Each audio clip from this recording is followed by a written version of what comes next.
কুত্তার বাচ্চা, তুই আমার ফোন ধরেছিস কেন? জীবনে এমন ফোন চোখে দেখেছিস? আমার কিছুতে হাত দিস তো তোর বাসা থেকেই আমি চলে যাব। কথাগুলো বলেই নীলা চলে গেল, আর আমি নিচের দিকে তাকিয়ে আছি। চোখ দিয়ে ঝাপসা দেখছি সব। হয়তো চোখে পানি এসেছে। পানিটা মুছে রুমে গেলাম। আর আপনাদের তো কিছুই বললামই না, নীলা আমার বিয়ে করা বউ। আমি নীলাকে ছোটবেলা থেকে অনেক ভালোবাসি। ওরা অনেক বড় লোক, চৌধুরী বাড়ির একমাত্র মেয়ে, আর আমি ওদের কাজের ছেলে। অল্পতেই সবার মন জয় করে ফেলেছি, আর সবাই অনেক ভালো মানুষ। একটা দুর্ঘটনায় ওর সাথে আমার বিয়ে হয়।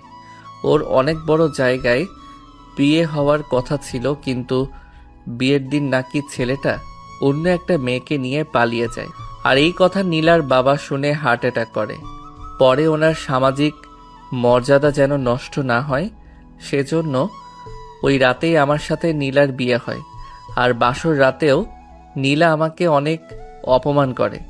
আমাদের বাসর রাতের ঘটনা সবার মতো আমিও অনেক খুশিতে বাসর ঘরে ঢুকলাম। আর নীলাকে যেহেতু ছোটবেলা থেকেই ভালোবাসতাম, তাই তাকে পেয়ে অনেক খুশিতে বাসর ঘরে ঢুকলাম।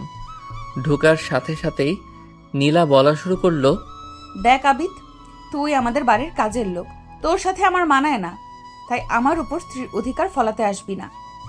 কিন্তু তুমি তো আমার বিয়ে করা বউ। কি বললি তুই? বলেই আমার গালে চড় মারল। আমার হাসি মাখা মুখটা নিমিষেই শেষ হয়ে গেল। ও আবারও বলা শুরু করলো, তুই আমাকে তুমি করে বললি কোন সাহসে? আমি তোর ম্যাম, সো ম্যাম বলেই ডাকবি। আর বাসার সবার সামনে মিথ্যে স্বামী স্ত্রীর অভিনয় করবি। বাবা যখন ঠিক হয়ে যাবে তখন তোকেও মুক্তি দিয়ে দিব, বুঝেছিস? হুম, ঠিক আছে। আর আমার কোনো ব্যাপারে নাক গলাবি না, আর আমার কোনো কিছুতে তোর ওই নোংরা হাত দিবি না। ঠিক আছে ম্যাম, আপনি শুয়ে পড়ুন, আমি বারান্দায় চলে যাচ্ছি। যা, কিন্তু এই কথাগুলো যদিও কেউ জানতে পারে তাহলে তোর অনেক খারাপ হবে। আর চিন্তা করবেন না ম্যাম, এগুলো কেউ জানবে না বলেই বারান্দায় চলে যায়। বারান্দায় দাঁড়িয়ে আছি আর চোখ দিয়ে পানি পড়ছিল। আসলে গরিবদের ভালোবাসার মূল্য কেউ দেয় না। যাই হোক, সবই তো শুনলেন আমার বাসর ঘরের কাহিনী। এবার গল্পে আসা যাক। নীলা আমাকে অপমান করে চলে গেল। কিছুই বললাম না, কারণ নীলাকে বড্ড বেশি ভালোবাসি। দুপুর হয়ে যাচ্ছে, হঠাৎ নীলার ডাক। আবিদ, ওই আবিদ। হুম, বল। কি বললি তুই? কি বলছি? তুই আমাকে তুমি করে বললি কেন? সরি, ভুল হয়ে গেছে। জি বলুন, কিছু লাগবে? না, কিছুই লাগবে না। আমি দুপুরে বাইরে খেতে যাচ্ছি, সো রাতের জন্য রান্না করে রাখিস। কোথায় যাবেন? পার্টিতে আর বেশি কথা বলবি না। বলেই নীলা চলে গেল। মনের ভিতর আজও চাপা কষ্ট রয়েই গেল। নীলা আজও পর্যন্ত আমার সাথে ভালো ব্যবহার করেনি, সব সময় জানোয়ারদের মতো করেছে। আমাকে ওর মানুষই মনে হয় না, কিন্তু অনেক ভালোবাসি তো, তাই কিছুই বলি না। সব কষ্ট একাই পাচ্ছি। দুপুরে আর আমি খেলাম না, না খেয়ে ঘুমিয়ে পড়েছি। কখন যে রাত হয়ে গেল বুঝতেই পারিনি। আর ঘুম ভাঙল নীলার লাথি খেয়ে। ওই ছোট লোকের বাচ্চা, এখনো রান্না না করে শুয়ে আছিস কেন? রান্না কি তোর বাপ করবে? কথাটা শোনার পর চোখ দিয়ে আর পানি আটকাতে পারলাম না। সেই ছোটবেলায় বাবা মাকে হারিয়েছি, আর সেই বাপকে। নীলা প্লিজ, আমার বাপকে নিয়ে কিছু বইল না। তোমার পায়ে পড়ি, আমি স্বামী হয়ে তোমার পায়ে পড়ছি, প্লিজ এগুলো বলো না। যা বলার আমাকে বলো। কিন্তু আর বলতে পারলাম না। এর আগেই ছোট লোকের বাচ্চা, তোকে না বলছি আমাকে তুমি করে বলবি না? তুই তারপরেও। সরি, ভুল হয়ে গেছে, আর বলবো না। আমি এখনই রান্না করে আনছি বলেই রান্নাঘরে চলে গেলাম। খুব কষ্ট হচ্ছে, চিৎকার করে বলতে ইচ্ছে করছে, আল্লাহ তুমি কেন আমাকে এত কষ্ট দিচ্ছ? ভালোবাসার মানুষের কাছ থেকে আমি আর এত কষ্ট নিতে পারছি না। অনেক কান্নার পর রান্না করে নিয়ে গেলাম। ছেলেদের কষ্ট নাকি কাউকে দেখাতে নেই। তাই কাউকে দেখাই না। খাবার পর দুজনেই ঘুমিয়ে পড়লাম, যার যার আলাদা বিছানায়। সকালবেলা ঘুম থেকে আমি আগেই উঠে পড়লাম। হঠাৎ খেয়াল করলাম সকালের মিষ্টি আলো নীলার মুখে পড়ছে। ও তখনও ঘুমন্ত অবস্থায়। ওকে অনেক সুন্দর লাগছে, ঠিক যেন ছোট্ট নিষ্পাপ বাচ্চাদের মতো। ওর মায়ামাখা মুখের দিকে তাকিয়ে আমি পাগলের মতো হয়ে গেছি। আমি ওর কাছে গেলাম, গিয়েই ওর কপালে আলতো করে একটা চুমু দিলাম। দেওয়ার সাথে সাথেই কুত্তার বাচ্চা, তুই আমাকে চুমু দেওয়ার সাহস পেলি কোথায়? বলেই আরো কয়েক দফা চড় মারল, আরো অনেক অপমান করল। নিজের প্রতি অনেক রাগ হইল, কেন আমি এমন করতে গেলাম। আর ফলস্বরূপ চড় আর অপমান। নিচের দিকে তাকিয়েই আছি। আবারও নীলা বলা শুরু করলো, আমি বুঝতে পারছি তুই আমার দুর্বলতার সুযোগ নিতে চাচ্ছিস। না নীলা, আপনি বিশ্বাস করুন, আমি এমনটা করতে চাইলে অনেক আগেই করতে পারতাম, কিন্তু আমি এমন না। চুপ, তুই কেমন আমি বুঝতে পারছি। তোর সাথে থাকা আমার আর পসিবল না। আমি তোর কাছ থেকে মুক্তি চাই। কথাটা শোনার পর মাথায় আসমান ভেঙে পড়ল। মুক্তি? তোর কাছ থেকে মুক্তি, ডিভোর্স চাই আমি। নীলা, আমি আপনার পায়ে পড়ি, এগুলো প্লিজ বলবেন না। আমি না আপনাকে ছাড়া একটা মুহূর্ত থাকতে পারবো না।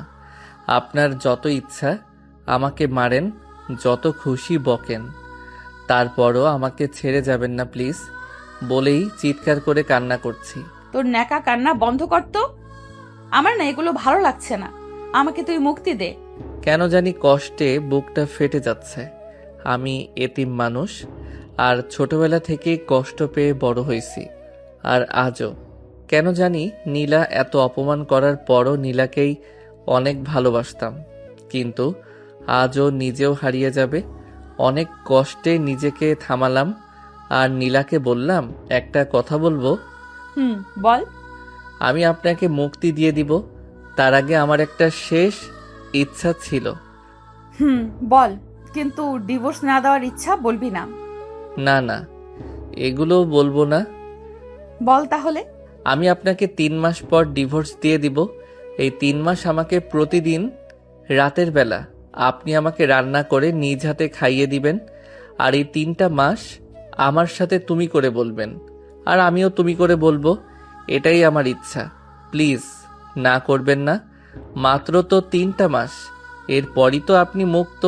ঠিক আছে, আমি মেনে নিলাম, কিন্তু তুই আমাকে স্পর্শ করবি না আর আমাকে ডিভোর্স দিয়ে দিবি, বুঝছিস? ঠিক আছে ম্যাম। আমারও একটা শর্ত আছে। কি শর্ত আবার? আমি যেমন খুশি রান্না করব, আর তোর বিনা অভিযোগে খেতে হবে। আরে ওইটা নিয়ে চিন্তা করবেন না, আপনি যে আমাকে খাইয়ে দিবেন এতেই আমি অনেক খুশি। আরো কিছু কথা আছে আমার। বলুন। আমার আব্বা আম্মা যখন আসবে, সাথে সাথে ওদের দেখিয়ে আমাকে অযথা গালাগালি মারধর করতে হবে। না ম্যাম, এটা আমি পারবো না। প্লিজ এটা বাদ দেন, অন্য কিছু বলেন। অন্য কিছু কি বলবো? এই ধরেন, প্রতিদিন আমাকে আপনার ইচ্ছা মতো বকবেন, মারবেন, যা মন চাই করবেন, কিন্তু আপনাকে আমি এটা করতে পারবো না, কারণ আমি আমার জীবনের চেয়ে বেশি ভালোবাসি। ওই চুপ, আমার শর্তের কথা মানলে বল, না মানলে আর তোর ইচ্ছা আমিও পূরণ করব না। ম্যাম, একটু বোঝার চেষ্টা করুন। তোকে 30 মিনিট সময় দিলাম, ডিসিশন নে কি করবি।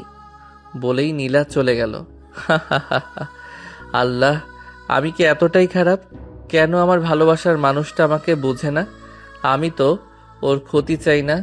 ওর মন বলে কি কিছুই নেই? নাকি ওর মনটা পাষাণের মতো? নাকি আমার জন্য ওর একটুও মায়া হয় না? কথাগুলো বলেই চিৎকার করে কান্না করছি। কেন জানি কান্না থামছে না, শুধু অঝরে পানি পড়ছে। অনেক ভেবেচিন্তে ঠিক করলাম, হয়তো ওর কথাগুলো মেনে নেওয়া ঠিক হবে আমার। তারপরও ওর হাতের রান্না ওর নিজ হাতে খেতে পারবো। ওর কাছে গিয়েই বললাম, আমি রাজি। রাজি হলেই ভালো, আর আমার কোনো কাজে বাধা দিবি না। ঠিক আছে, কোনো একটা মায়ার বাঁধনে আমার হাত বাঁধা, নয়তো ও এগুলো করতে পারতো না। থাক, এগুলো বলে লাভ নেই। প্রথম দিন অনেক আশায় রাতের খাবারের জন্য রুমে ঢুকলাম। ও যেমনই হোক না কেন আজ আমাকে রান্না করে নিজ হাতে খাওয়াবে, এটাই আমার অনেক। খুশিতে মনটা লাফালাফি করছে। দেখলাম নীলা রান্না করছে, তাই আমি ফ্রেশ হয়ে খাবার টেবিলে বসলাম। একটু পরে নীলা খাবার নিয়ে আসলো। ওর মুখের দিকে আমি খুশি মনে তাকালাম, আর দেখতে পেলাম ওর মুখটা কালবৈশাখী ঝড়ের দিনে যেভাবে আকাশ থাকে ঠিক তেমন তার মুখ। অনেক কালো করে রাখছে। খাওয়ার মুডটাই এখন নষ্ট হয়ে গেছে। তারপরও বেহায়াদের মতো খাওয়ার জন্য ওর সামনে এগোলাম আর নীলাকে বললাম, শর্ত অনুযায়ী আজ থেকে আপনাকে আমি তুমি করে বলবো, আর আপনিও আমাকে তুমি করে বলবেন। হুম। আচ্ছা, এখন কি আমাকে খাইয়ে দিবা? তুমি করে বলাতে ও একটু রেগে গেছে। তারপর রাগ না দেখিয়ে বলল, তুমি তৈরি হও খাবার জন্য। নীলা আমাকে তুমি করে বলায় আমার অনেক খুশি লাগছে। ভালোবাসার মানুষের কাছে একটু কিছু পেলেই সেটা অনেক বড় কিছু। সেটা হয়তো সবাই বুঝে না। আমি একটা ধ্যানে পড়ে গেলাম। নীলার ডাকে ধ্যান ভাঙলো। ওই আবিদ, শুনছো? হুম। আমি খাবার জন্য তৈরি। দাও খাবার, আর আমাকে খাইয়ে দাও। আর জানো, আমি না আজকে অনেক খুশি। খুশি কেন?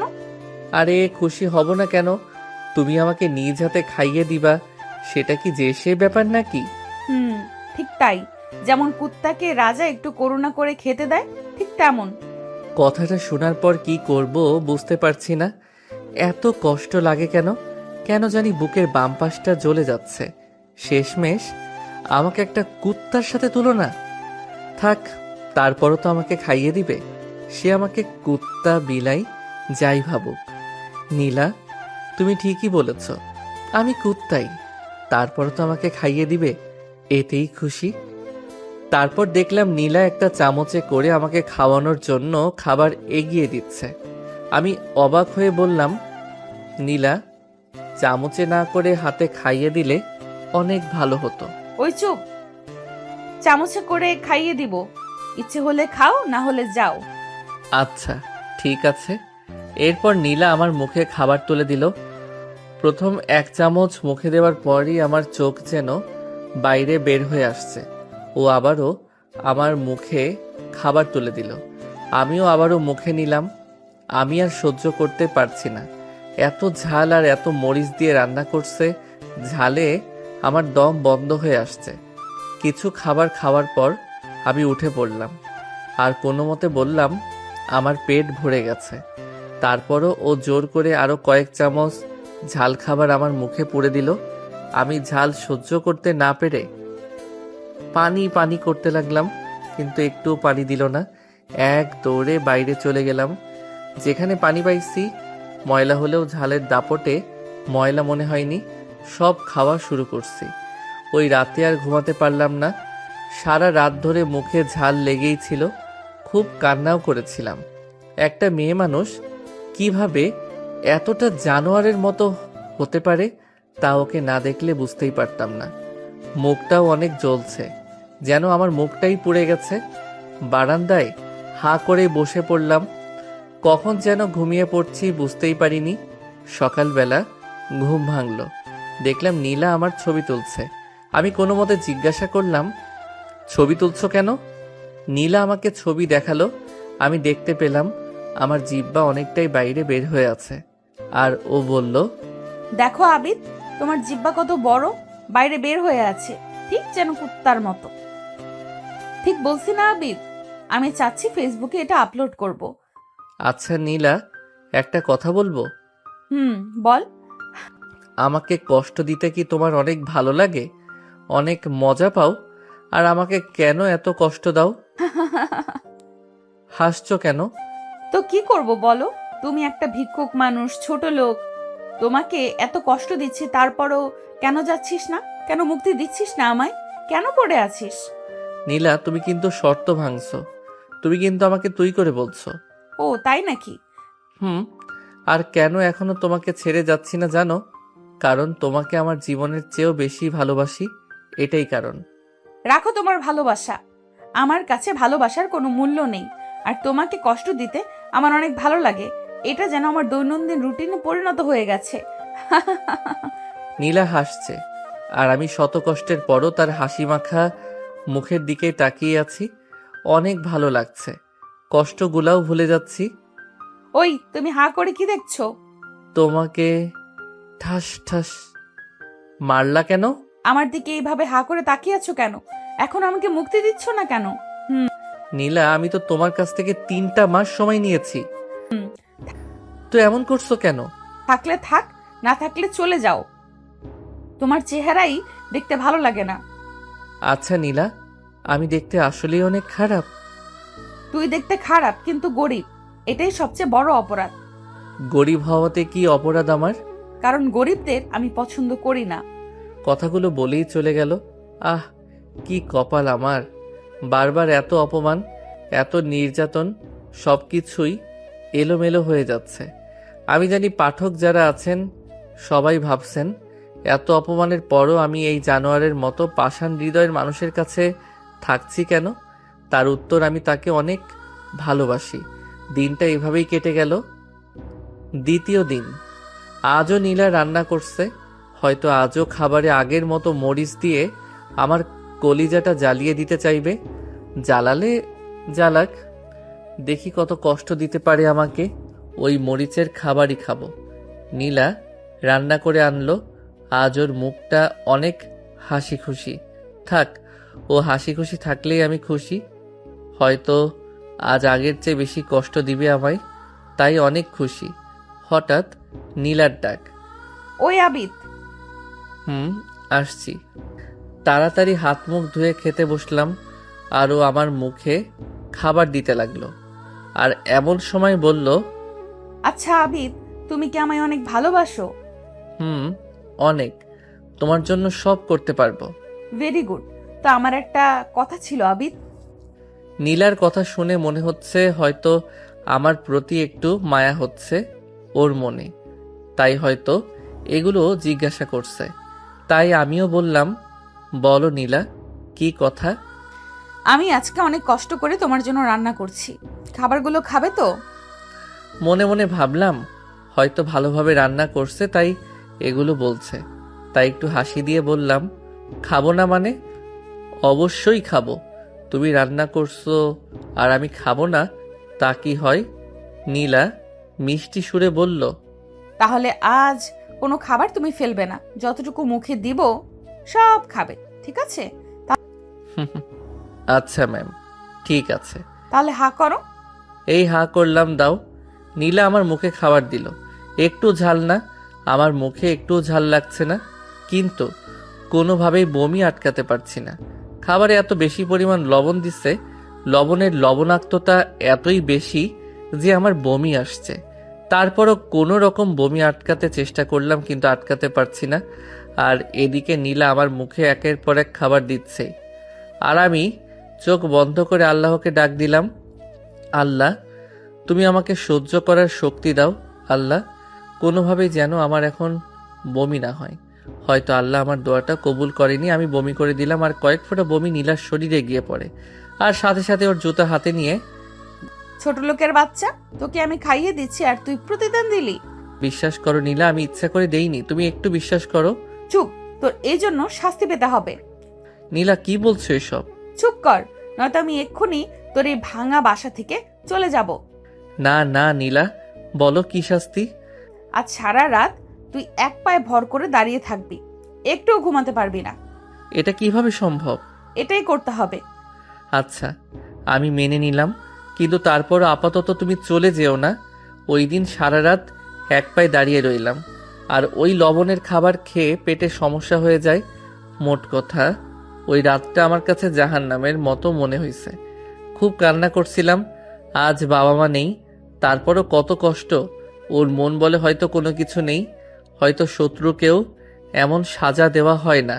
থাক, দেখা যাক কতটা দিতে পারে। পরের দিন অসুস্থতার আর রাতের ঘুমের জন্য বিছানা থেকে উঠতে পারছিলাম না। খুব খারাপ লাগছিল, কিন্তু তারপরও ছাড় পেলাম না। আমার উপর আবারও শারীরিক নির্যাতন করলো। প্রায় 3 দিন অসুস্থ ছিলাম। তারপরও তার ওই মরিচের গুঁড়া লবণ বেশি দেওয়া খাবার থেকে রক্ষা পাইনি। কয়েকদিন পর একটু সুস্থ হলাম। আর এর মাঝেই নীলা এসে বলল, আবিদ, কাল আমার আব্বু আম্মু আসবে। ও তাহলে তো ভালোই হবে। আর বাবা মা আসলে তোমার কি কাজ মনে আছে? আরে থাকবে না কেন, তাদের ভালোভাবে আপ্যায়ন করব। আচ্ছা, আমি এখনই বাজার করে নিয়ে আসছি। না, বাজার করবে না। বাজার করব না মানে কি? মানে তুমি বাজার করবা না, আর কাল তারা আসা মাত্রই আমার সাথে ঝগড়া করবা আর আমাকে মারবা। না না, এ তুমি কি বলছো? আর তোমাকে মারবই বা কেন? তোমাকে কি শর্ত দিয়েছিলাম মনে আছে? ওর শর্তের কথাটা মনে করে চুপ হয়ে গেলাম, কারণ ওর শর্ত এটাও ছিল। দীর্ঘশ্বাস ফেললাম কয়েকটা, তারপর ঠিক আছে বলে অন্য রুমে চলে গেলাম। পরের দিন নীলার কথা মতো ওর আব্বু আম্মু আসলে ওর সাথে অযথাই ঝগড়া করলাম। নিজের হাত পা অনেক কেঁপেছিল, তারপরও কিছুই করার নেই। ওর আব্বু আম্মু আমাকে অনেক কথা শুনিয়ে চলে যায়। ওর আব্বু বলেছিল, সিয়াদীপ, তুই এতটা নিস, তোর সাথে আমার মেয়ের বিয়ে দিলাম, আর তুই সি সি তোকে অনেক ভালো মনে করেছিলাম, আর আজ তুই আমার মেয়েকে আমার সামনে মারলি। আর তখনই নীলা বলল, বাবা জানো না, ও প্রতিদিনই মদ খেয়ে আসে আর আমাকে যৌতুকের জন্য অনেক মারধর করে। কি বলছিস মা? আব্বু। মারে, তোকে এই জানোয়ারের সাথে থাকতে হবে না, আমার সাথে চল মা। না বাবা, শত হলেও ও আমার স্বামী। ও যতই আঘাত করুক সব আমি মাথা পেতে নিব। তারপর নীলার বাবা চোখে পানি নিয়ে চলে গেল। ওই দিন নীরব দর্শকের মতো শুধু নীলার অভিনয়গুলো দেখছিলাম। খুব ভালো অভিনয় করতে পারে, বুঝতেই পারলাম না এত ভালো অভিনয় ওদের কাছেও আমাকে খারাপ বানিয়ে দিল। ভাবতেই অবাক লাগে, এমন একটা পাষাণ মনের মানুষকে আমি ভালোবাসি, আর ওর জন্য আমি পড়ে আছি। ভাবছিলাম 3টা মাসে দেখি আমি ওর মনে ভালোবাসা তৈরি করতে পারি কিনা, কিন্তু মনে হয় পারবো না। নীলার বাবা মা চলে যাওয়ার পর নীলা বলতে শুরু করে, কেমন দিলাম আবিদ? কথাটা শোনার পর ইচ্ছা করছিল ওর গালে কষে 2টা মারি, নয়তো ওরে গলা টিপে মেরে ফেলি, কিন্তু কোনো এক অদৃশ্য মায়ার জন্য পারলাম না। চুপ করে আছো কেন আবিদ? কি বলবো, আমার না কিছুই বলার নেই। তোর সাথে এমনই হবে যতদিন না তুই আমাকে মুক্তি না দিস। হাসছিস কেন? হাসবো না তো কি করব? কি করবি আবার? কিছুই না নীলা। একটা কথা বলবো নীলা? বল। আমার কোন দোষে আমাকে এত অপমান করছো? কেন সবার সামনে আমাকে এত ছোট করছো? কারণ তুই ছোট লোক, তুই গরিব। যদি আমার মতো বড় লোক হইতি তবে তোকে মেনে নিতাম। হাসিস কেন আবার? আচ্ছা, গরিবদের কি ভালোবাসার অধিকার নেই?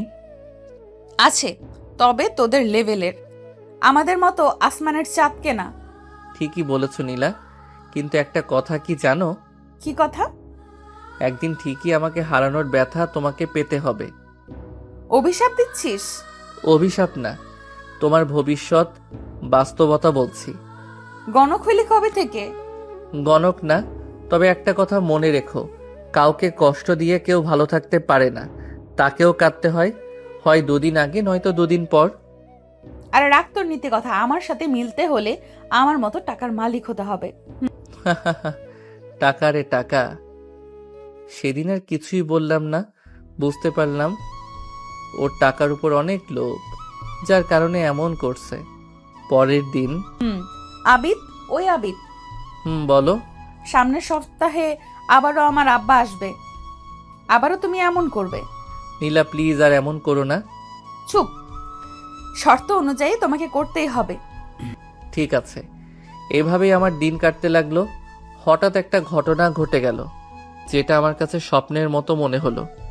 ঘটনাটি হলো, কারণ নীলা আজকে পার্টিতে গিয়েছিল আর ড্রিঙ্ক করে ঘরে আসছে। যে মেয়ে এগুলোর গন্ধই ভালো করে সহ্য করতে পারে না, সে ড্রিঙ্ক করেছে। আমার কাছে অন্য রকমই মনে হলো। আর ও ঘরে আসলো হেলতে দুলতে দুলতে। আমি ওকে সাহায্য করার জন্য গেলাম, ও আমাকে কোনো বাধা দিল না। আমি আস্তে করে ওর বিছানায় ওরে শোয়াতে যাব, ও তখনই আমাকে জড়িয়ে ধরল। আমি নীলাকে বললাম, নীলা ছাড়ো আমায়। না, তোকে আজ ছাড়বো না, তোকে অনেক আদর করব। না নীলা, আমি আর কিছুই বলতে পারলাম না। ও আমাকে পাগলের মতো ধরেছে। বুঝতে পারলাম ড্রিঙ্ক করার নেশায় এগুলো করছে, আর এখন ও নিজের বশে নেই। তাই আমি ওর এই সুযোগ কাজে লাগানোর একটু চেষ্টা করলাম না। অনেক চেষ্টা করলাম নিজেকে ছুটাতে, কিন্তু পারলাম না। ওর নেশা ওকে পাগলের মতো করে তুলেছে। ও আমাকে জড়িয়ে ধরে চুমু দিতে শুরু করলো। কেন জানি নিজের ভিতর বিদ্যুতের মতো শিহরণ লাগতে শুরু করলো।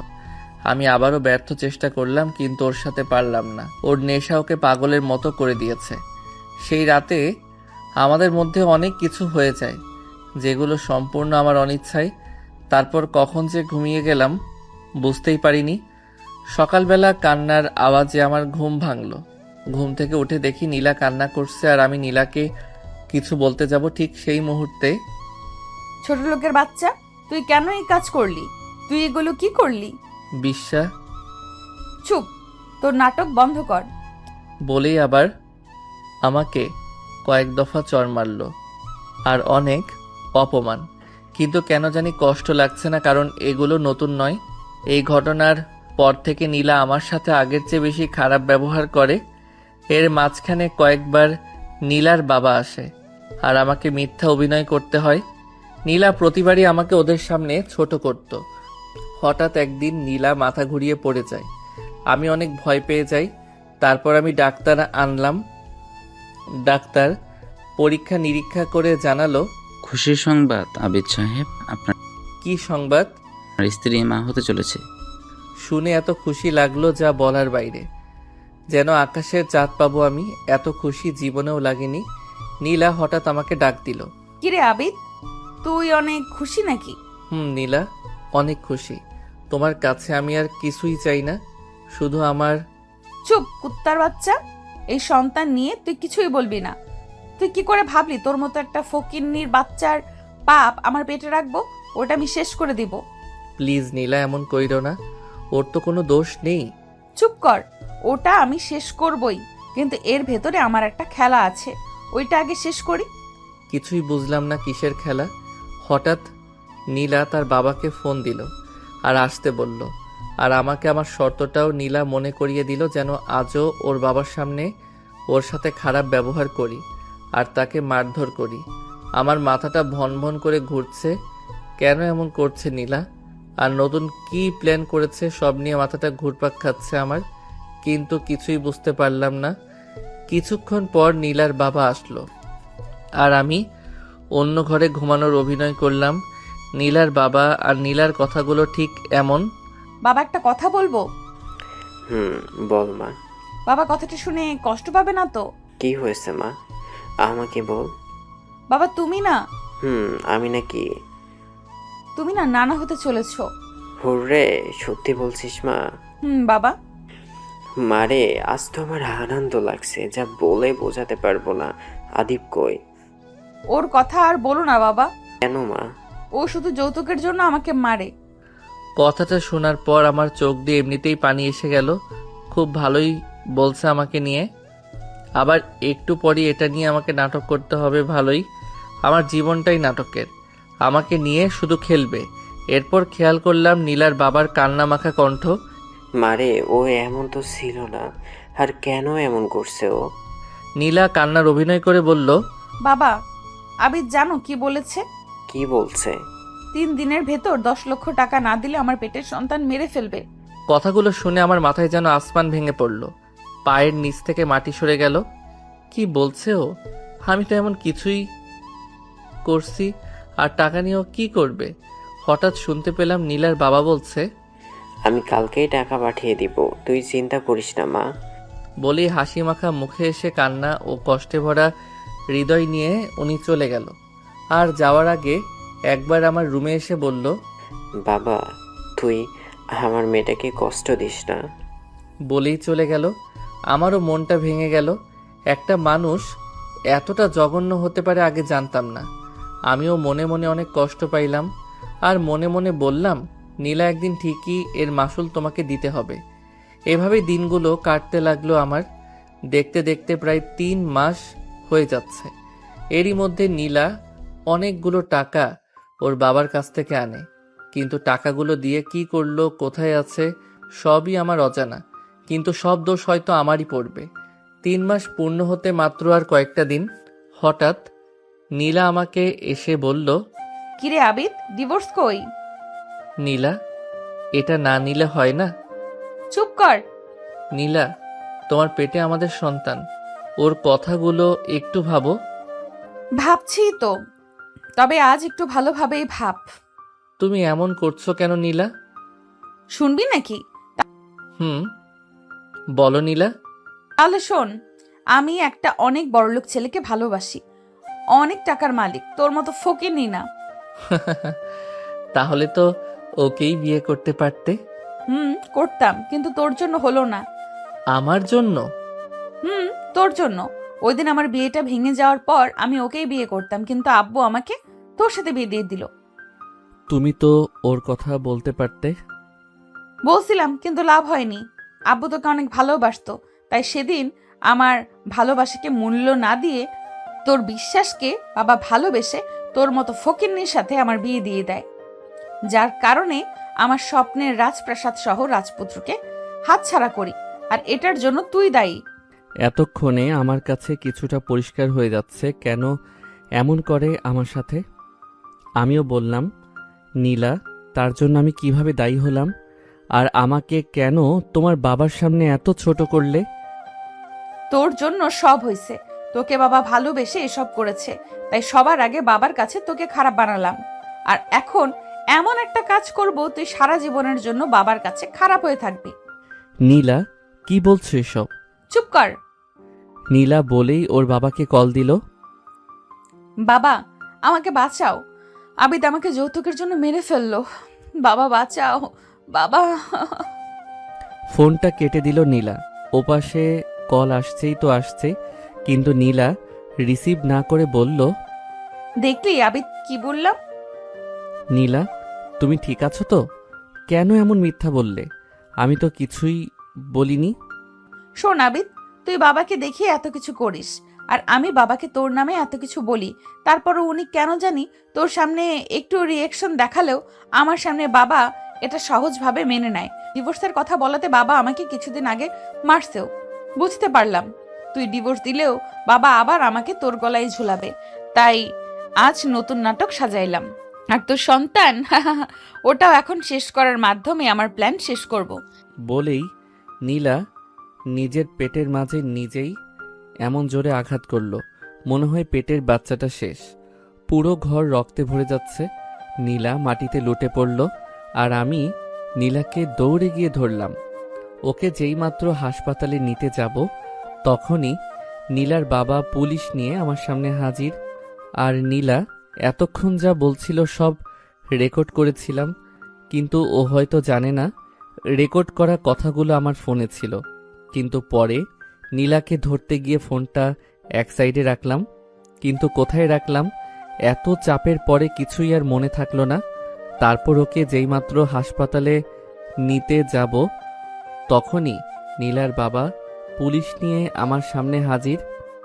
নীলার বাবা নীলার অবস্থা দেখেই আমাকে বলল, এটা তুই কি করলি আদিপ? তুই টাকার জন্য আমার মেয়েটাকে মেরে ফেললি? বলেই কান্না করে দিছে। বিশ্বাস করেন, আমি এগুলো কিছুই করিনি। ঠাস ঠাস, একদম চুপ। তুই আমার মেয়েটাকে কেন এটা করলি? আব্বা, প্লিজ, এখন এসব বলার সময় না। এখন তাড়াতাড়ি নীলাকে হাসপাতালে নিয়ে যেতে হবে। এক্ষুনি চলুন। যাবো তো। তার আগে তোর ব্যবস্থা করছি। ওসি সাহেব, এখনো বসে আছেন কেন? ওকে গ্রেপ্তার করুন। ও একটা খুনি, আমার মেয়েকে মেরে ফেলেছে। না, আমি কিছুই করিনি। আর কিছুই বলার সময় পেলাম না। পুলিশ আমাকে গ্রেফতার করে নিয়ে যাচ্ছে। আমার কোনো কথাই শুনল না। আর অন্যদিকে ওর বাবা নীলাকে হাসপাতালে নিয়ে যাচ্ছে। আমার কোনো কথাই পুলিশ শুনল না। থানায় নিয়ে গেল। সেদিন নীলার কি হয়েছিল আর আমার সন্তানের কি হয়েছে কিছুই জানতে পারলাম না। আল্লাহর কাছে অনেক কেঁদেছিলাম, আল্লাহ যেন নীলাকে আর আমার সন্তানকে সুস্থ করে দেয়। কিন্তু আমি কিছুক্ষণ পর কি হলো সেটা নিজেও ভাবতে পারলাম না। নীলার বাবা থানায় আসলো আর অনেকগুলো টাকা ওসিকে দিয়ে গেল আর কি যেন বলল। তারপর উনি সহ ওসি সাহেব আর কয়েকজন পুলিশ আমার কাছে আসলো। ওরা আমার হাত পা চেয়ারে বাঁধলো আর তারপর নির্মম অত্যাচার শুরু করেছে। আমি শুধু আল্লাহকে ডাকছিলাম, কিন্তু বেশিক্ষণ ডাকতে পারলাম না। জ্ঞান হারিয়ে ফেললাম। কখন জ্ঞান ফিরল জানি না। জ্ঞান ফেরার পর দেখলাম নীলার বাবা আমার সামনেই চেয়ারে বসে আছে। আমি কোনো মতে নীলার বাবাকে বললাম, নীলা কেমন আছে আর আমার সন্তান কেমন আছে? নীলার বাবা সাথেই আমার গালে ঠাস ঠাস কুত্তার বাচ্চা, তুই আমার মেয়েটাকে মেরে এখনো জিজ্ঞাসা করছিস? বিশ্বাস করুন, আমি এগুলো করিনি। সব নীলা এগুলো করেছে, যেন আপনি আমাকে খারাপ ভাবেন। চুপ, একদম চুপ। তুই আমার কাছ থেকে এত টাকা নিয়েও আমার মেয়েকে ঠিক মতো রাখলি না কেন? তোর যত টাকা লাগতো সব তো দিয়েছি, তাহলে কেন কেন এমন করলে? বিশ্বাস করুন, আমি কোনো টাকা নিইনি আর আমি এমনও করিনি। চুপ, এখন তোকে শাস্তি পেতেই হবে। বলেই ওসিকে ডাক দিল আর একটু পরই আবার অমানসিক নির্যাতন শুরু করলো। পুরো থানা জুড়ে তখন একটাই চিৎকার ছিল, আমি নির্দোষ। দরকার পড়লে আমাকে মেরে ফেলুন, তারপরও এমন মিথ্যা অপবাদ দিবেন না। কিন্তু কেউ আমার কোনো কথা শুনল না। আমাকে একের পর এক নির্যাতন করেই যাচ্ছে। আমি অনেকবার জ্ঞান হারিয়ে ফেলি। সেদিন নীলার প্রতি সব ভালোবাসাগুলো কেন জানি ঘৃণায় পরিণত হতে লাগলো। পরপর 3 দিন এমন নির্যাতনের পর আমাকে কাঠগড়ায় তোলা হলো। আর সেদিন আমার এমন অবস্থা ছিল, কথাটাও বলতে পারছি না। আমাকে হুইল চেয়ারে করে কাঠগড়ায় তোলা হয় আর আমার বিপক্ষে নীলা সাক্ষ্য দিল। দেখলাম নীলা তখন মোটামুটি সুস্থ। আদালত আমাকে 14 বছরের কারাদণ্ড দিল আর এতে নীলা অনেক খুশি হয়। আমাকে যখন কারাগারে নিয়ে যাওয়া হচ্ছিল তখন নীলা আমার সামনে আসলো আর আমাকে বলল, কিরে আবিদ, কেমন দিলাম? আমাকে সারা জীবন মনে রাখবি ছোট লোকের বাচ্চা। একটা কথা বলবো? বল। আমার সন্তান ঠিক আছে তো? হাসছো কেন? তোর ওই ছোট লোকের পাপ আমার পেটে রাখবো? তুই ভাবলি কি করে? ওটা শেষ। ওর ওই বাচ্চার জন্যই আজকে তোর এমন শাস্তি দিতে পারলাম। থু থু। ওর মুখে থুতু দিয়েই ওর উপর ঝাঁপিয়ে পড়লাম। কিন্তু হাতে বেরি পড়া ছিল, তাই কিছুই করতে পারলাম না। আর পুলিশগুলাও আমাকে অনেক শক্তি দিয়ে ধরে রেখেছে আর লাঠি দিয়ে মারছে। আমি শুধু নীলাকে একটা কথাই বললাম, নীলা তুই ভালো করে শুনে রাখিস, আমি আবিদ এতদিন ভালোবাসার মায়ায় তোকে কিছুই করিনি। আর আজ সেই ভালোবাসা প্রতিশোধে পরিণত হয়ে গেছে। তুই আমার জীবনটা বিনা দোষে নরক বানিয়ে ফেলেছিস। আমার সন্তানকে মেরে আমার উপর দোষ চাপিয়ে দিয়েছিস। আজ থেকে আমার মনে জন্ম নিল ভালোবাসার পরিবর্তে প্রতিশোধের আগুন, আর সেই আগুনে তোর জীবনটাও আমি ছারখার করে দিব। আর বলতে পারলাম না। এরপরই আমার মাথায় পুলিশের একজন কর্মচারী অনেক জোরে লাঠি দিয়ে আঘাত করল আর আমি জ্ঞান হারিয়ে ফেলি। আর যখন জ্ঞান ফিরল তখন আমি পুলিশের হেফাজতে হাসপাতালে।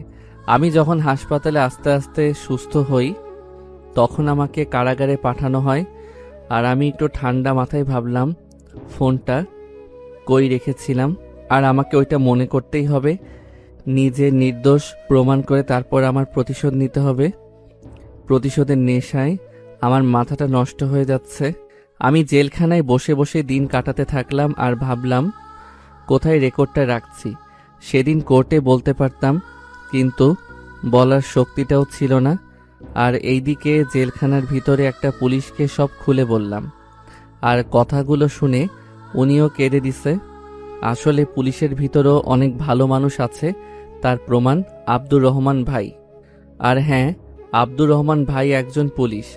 ওনার সাহায্যে ওনার ফোন নিয়ে আমার সহকারীকে ফোন দিলাম আর বললাম আমার রুম থেকে খুঁজে আমার ফোনটা নিয়ে আসতে। আর যত টাকা লাগে ভালো একটা উকিল ধরতে। ও তাই করলো, আর আমার ফোনটা পেয়ে গেল। সমস্ত সাক্ষ্য পেয়ে জজ সাহেব মুক্ত করে দিল আর নীলার বিরুদ্ধে আইনগত ব্যবস্থা নিতে চাইল। আর তখন জজ সাহেবের পায়ে পড়ে গেলাম, বললাম ওকে যেন কিছু করা না হয়। অনেক রিকোয়েস্টে জজ সাহেব মেনে নিল। ওই দিন কেন জানি জজ সাহেবও কেঁদে ফেলেন, তাও আবার আমার সমস্ত নির্মম ঘটনা শুনে। আমি ওনার কাছ থেকে দোয়া নিয়ে বের হয়ে আসলাম। শুরু করে দিলাম নতুন জীবন, যে জীবনে প্রতিশোধের আগুন। সবাই ভাবতে পারেন জজ সাহেব আইনগত ব্যবস্থা নিতে চাইলে আমি না করলাম কেন? কারণ ওর শাস্তি আমি নিজে দেব। নিজের প্ল্যানগুলো শুরু করলাম। পরের দিন নীলার বাসায় উকিল সাহেব নোটিশ নিয়ে গেল, আর তখনই নীলার বাবা আসলো। উকিল সাহেব, কি ব্যাপার আপনারা? চৌধুরী সাহেব, আগামী 1 মাসের ভিতরে আপনার বাসা, মিল, ফ্যাক্টরি সবকিছু খালি করে দিতে হবে। মানে কি উকিল সাহেব? কোর্ট থেকে নির্দেশ এসেছে, এই দেখুন কোর্ট নির্দেশ। উনি তখন সব কাগজপত্র দেখে বলল, কে নোটিশ পাঠাইছে উকিল সাহেব? এ বাড়ির সত্যিকারের মালিক। এই বাসার সত্যিকার মালিক আবার কে? মিস্টার আবিদ হাসান রনি, যাকে সবাই এক নামে চেনে, কিন্তু ভালো করে কেউ দেখেনি। এটা আবার কোন আদিব? এ বাড়ির মালিক ফারুক চৌধুরীর ছেলে আবিদ চৌধুরী। কি বলছেন উকিল সাহেব? স্যার তো অনেক আগেই মারা গেছেন। কিন্তু তার ছেলে এখনো বেঁচে আছে। কি বলছেন? ছোট সাহেব এখনো বেঁচে আছে? এখনো বেঁচে আছে। কিন্তু উনি যে বেঁচে আছে তার প্রমাণ কি? এ নিন তার প্রমাণ। তারপর উকিল সাহেব ওনার হাতে অনেকগুলো কাগজ দিল। কাগজগুলো দেখে নীলার বাবা বলল, আমাদের ছোট সাহেব এখন কোথায়? ওনাদের সম্পত্তি এতদিন ধরে আমি আগলে রেখেছি। এখন ওনার সম্পত্তি ওনার হাতে বুঝিয়ে দিতে পারলে আমি মরেও শান্তি পাবো। আমাদের ছোট সাহেব আদিব চৌধুরী কোথায়? খুব শীঘ্রই আসবেন উনি, আর আপনারা আপনাদের সবকিছু গুছিয়ে বাড়ি খালি করুন। বলেই উকিল সাহেব চলে আসলেন। আর এই খবরটা পেয়ে আমি অনেক খুশি হলাম। এতদিন পর আমি আমার নিজের পরিচয় প্রকাশ করব, ভাবতে অবাক লাগছে। বাড়ির মালিক হয়ে আমি একটা লোভী পাষাণ হৃদয়ের মানুষের জন্য 5টা বছর চাকরগিরি করেছে, আর তার প্রতিদান আমাকে ভয়াবহভাবে দিল। এর প্রতিশোধ আমি হাড়ে হাড়ে নিব। প্রতিশোধের আগুন বুকের ভিতর দাউ দাউ করে চলছে। এর পরের দিন ঘটাইলাম অন্য ঘটনা, যা নীলা দেখে হা করে আছে। এর পরের দিন নীলাদের ভার্সিটির প্রফেসর আমার কাছে আসলো আর অনেক সংবর্ধনা জানালো। উনি এসে আমাকে বলল, আবিদ চৌধুরী, আপনাকে পেয়ে আমরা ধন্য। আরে কি বলছেন স্যার এগুলো? ঠিক বলছে স্যার। প্লিজ স্যার, আমাকে স্যার বলে লজ্জা দিবেন না। আপনি আমার বাবার বয়সী আর আমি আপনার পুত্রের সমান, তাই প্লিজ আমাকে নাম ধরে বললেই অনেক খুশি হব। আর তুমি করে বললে আরও খুশি হব। বলার পরই উনি হো হো হো করে হেসে দিলেন আর বললেন, ঠিক আছে, শোনো বাবা, তোমার বাবা যেমন ছিল তুমিও ঠিক তেমন ভালো মানুষ, কোনো পরিবর্তন নেই। স্যার যখন ছিল আমাদের ভার্সিটিতে অনেক উন্নয়নমূলক কাজ করেছেন, আর এত বছর পর তোমাকে পেয়ে আমরা খুশি। আর তুমিও যদি আমাদের ভার্সিটির দিকে একটু নজর দিতে। ঠিক আছে স্যার, সেটা আর বলতে হবে নাকি? বাবা আপনাদের পাশে ছিলেন, আমিও চেষ্টা করব আপনাদের পাশে থাকার জন্য। বাবা, স্যার। তাহলে একটা কথা বলবো? বলুন। কিছুদিন পর আমাদের ভার্সিটিতে সাংস্কৃতিক অনুষ্ঠান, সেখানে তুমিও যদি থাকতে। অবশ্যই থাকবো। তোমাকেই প্রধান অতিথি দিব। একদিক দিয়ে প্রধান আর অন্য দিক দিয়ে তোমাকে সবার চেনাও হলো। ঠিক আছে স্যার, আপনার যা ভালো মনে হয়। তাহলে আজ আসি বাবা। দুপুরের খাবারটা তো খেয়ে যান। না বাবা, ওটা অন্য দিন করব। বলেই প্রফেসর স্যার চলে গেলেন। ওখানে আমি যেতাম না, কিন্তু নীলার ভার্সিটি বলে কথা, তাই না করলাম না। নীলাও আমাকে নতুন করে চিনুক। আস্তে আস্তে দিন গড়িয়ে ওই দিনটা এসে গেল। আমি আমার প্ল্যান মতো দামি কোট, টাই, ভালো জুতা, হাতে ঘড়ি, চোখে সানগ্লাস পরে আমার আগের পরিচয় ফিরে গেলাম। নীলার ভার্সিটিতে গেলাম, সাথে নিয়ে গেলাম আমার ফুল গেট আপ। চারদিকে বডিগার্ডের গাড়ি, মাঝখানে আমার গাড়ি। ভার্সিটিতে ঢুকতেই অনেক মানুষ ভিড় জমালো আমায় দেখতে, কারণ ওই দিন নীলাদের ভার্সিটিতে সাংস্কৃতিক অনুষ্ঠানে আমার নামটা বারবার ওঠানো হয়েছিল। আর প্রধান অতিথি হিসেবে গেলাম আমি। ভার্সিটির চারদিক দিয়ে এই দিকে এই একটাই স্লোগান ছিল, আবিদ চৌধুরী। কিন্তু কেউ সেই আবিদ চৌধুরীকে চিনে না, তাই দেখার জন্যেও অনেক ভিড় জমে গেল। ভিতরে যাওয়ার জন্য যখন ঢুকতে যাব, দেখি অনেক আদবের সাথে অনেক মেয়ে আর ছেলেরা আমাকে সাদরে গ্রহণ করার জন্য ফুল নিয়ে এগিয়ে আসলো। তার মাঝে নীলাও আছে। ও আমাকে দেখে একটা বড় মাপের শক খেলো আর হা করে তাকিয়ে রইল। ও হয়তো এটা ভাবতেও পারেনি। অনুষ্ঠানে অনেক সম্মান করলো আমাকে। তারপর বাসার পথে রওনা দিব। চারিদিকে বডিগার্ড দেখলাম। নীলা বারবার আমার কাছে ঘেঁষতে চাইলো, কিন্তু পারল না। সেদিনের পরই নীলা কেন জানি আমার পিছনে ঘুরঘুর করতে লাগলো। কিছুদিন পর একা একা বাইরে বের হলাম হাওয়া বাতাস খেতে। হঠাৎ মেয়ে কণ্ঠে ডাক দিল। পিছনে তাকাতেই দেখি নীলা। আমার প্রতিশোধের আগুনটা তখন দাউ দাউ করে জ্বলছে। আর বারবার আমার সন্তানের কথা মনে হচ্ছে। মন চাচ্ছে এখনই তাকে মেরে ফেলি, কিন্তু না, ওর সাজা আমি হাড়ে হাড়ে দিব। হঠাৎ ওর ডাকে ঘোর ভাঙল। এই আবিদ, কোথায় হারিয়ে গেছো? তুমি করে বলায় প্রচণ্ড রাগ উঠল। আজ আমার টাকার খবর পেয়ে তুমি। তারপরও নিজেকে শান্ত করে বললাম, কি বলবা বলো। তুমি নাকি অনেক টাকাওয়ালা, ভালো তো নাটক করতে পারো। তো টাকাগুলো কিভাবে পাইছো? চুরি করে নাকি ডাকাতি করে? রাগ আর ধরে রাখতে পারলাম না। একদম চুপ নীলা। দেখলাম ও গালে হাত দিয়ে আছে, পানি এসে গেছে। আমি আবারও বললাম, নীলা, আমি কাজের লোক না। আমি তোমাদের বাসায় কাজের লোক সেজেছি শুধু তোমায় ভালোবাসি বলে। আমি এই শহরের সবচাইতে বড় লোক মিস্টার ফারুক চৌধুরীর ছেলে আবিদ চৌধুরী। শুধু তোমাকে ভালোবাসতাম বলে তোমাদের ওখানকার পরিচয় গোপন করে কাজ করেছি। কি বলছো? যা বলছি তা সব সত্যি। আর কাল আবারও তোমাদের বাসায় যাব, তৈরি থেকো। নীলাকে কিছু বলার সুযোগ না দিয়ে আমি চলে আসলাম। আর ভাবতে লাগলাম আগে আমার পরিচয় দিয়ে তাকে একটু আফসোস করাবো, তারপর প্রতিশোধ। বাসায় আসলাম, একা একা ছাদে বসে আছি আর একটার পর একটা সিগারেট টানতে লাগলাম। আর রাত শেষ হলে কি করব ভাবতে লাগলাম। এইদিকে আমি আমার প্ল্যান নিয়ে বিজি, আর অন্যদিকে হয়তো নীলা তার আফসোস নিয়ে বিজি আছে। লোভীদের এমনটাই হয়। যাই হোক, রাতটা কেটে গেল।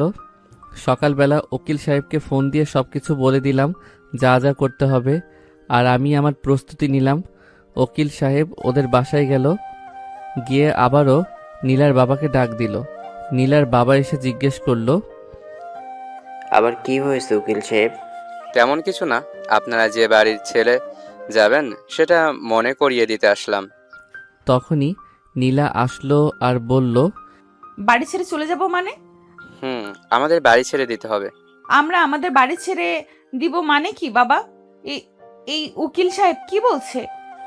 রে মা, এই বাসার সমস্ত সম্পত্তি আমাদের না, আমার স্যারের। এই পাগলের মতো কি বলছো? তোমার স্যার মানে? রে মা, অনেক আগে আমি এই বাসায় কাজ করতাম। আর এই বাসার মালিক আর তার একটা ছেলে আর ছেলের বউ নিয়ে থাকতো। তাহলে তারা কোথায়? একদিন একটা অ্যাক্সিডেন্টে ওনারা মারা যায়, কিন্তু ছেলেটা ভাগ্যক্রমে বেঁচে যায়। তারপর ছেলের মামা ছেলেটাকে নিয়ে কানাডা চলে যায় আর আমাকে সমস্ত কিছুর দেখভাল করার জন্য বলে যায়। কিন্তু এরপর আর ছেলে দেশে ফিরে আসেনি, তাই এগুলো আমি ভোগ করেছি।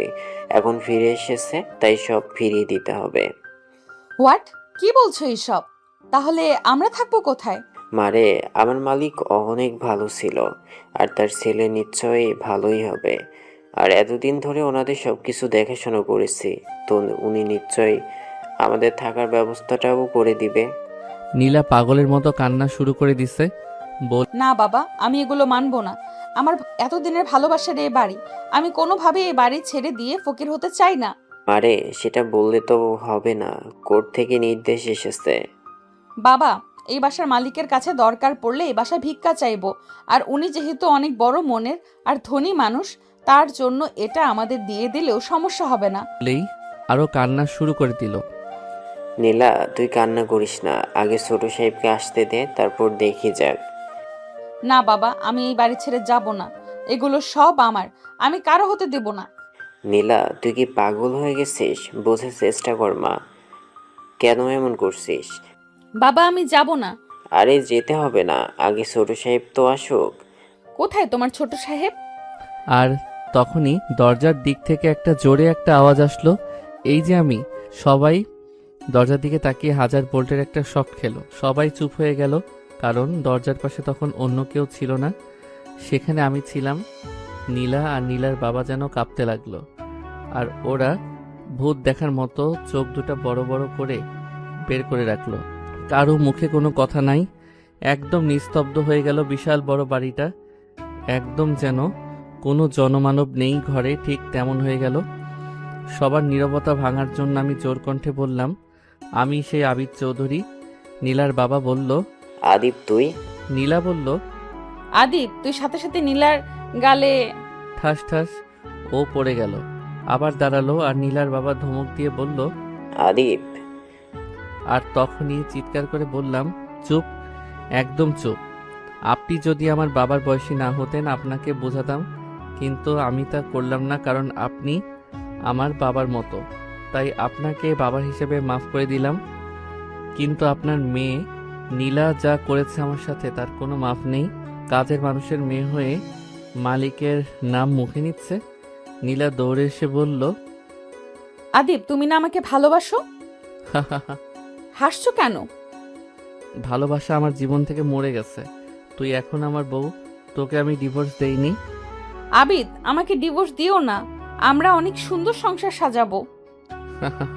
সংসার? আবিদ। তাহলে তৈরি হ তোর জীবনে নতুন সংসার সাজাতে। আবিদ, আমরা নতুন করে সংসার করব, আর আমরা কিন্তু এই বাড়িতেই থাকবো। আমাদের এই বাড়ি থেকে বের করে দিও না। হঠাৎ নীলার বাবা বলল, ছোট সাহেব আমাকে মাফ করবেন, আমি বুঝতে পারিনি। না বাবা, এগুলো বাদ দেন, আপনার কোনো দোষ নেই, আপনার প্রতি আমার কোনো রাগ অভিমান নেই। বাবা, তোমাকে ওই দিন আমি পুলিশে দিয়েছি। থাক ওই কথা, যেগুলো চলে গেছে সেগুলো নিয়ে কথা বলে লাভ নেই। আর নীলা, তুমি রেস্ট নাও, যাও। তুমিও আসো, আর আজকে কিন্তু তোমাকে রান্না করে খাওয়াবো আমি। না না, পরে খাবো। আর নতুন প্রতিশোধের আগুনে জ্বলার জন্য তৈরি হও। কি বললে? কই না তো, বলছি পরে খাবো। আচ্ছা বাবু। বলেই আমাকে নীলা জড়িয়ে ধরেছে। আর তখনই মনে মনে বলতে লাগলাম, নীলা, তোর এই ভালোবাসা শুধু আমার টাকার উপর, আমার প্রতি না। তুই তৈরি হ, তোর লোভের আর প্রতিশোধের আগুনে তোকে জ্বালিয়ে মারবো। আমার নিষ্পাপ শিশু যে পৃথিবীর আলোটা পর্যন্ত তোর লোভের জন্য দেখতে পারিনি, সেটার মাসুল তোকে দিতেই হবে।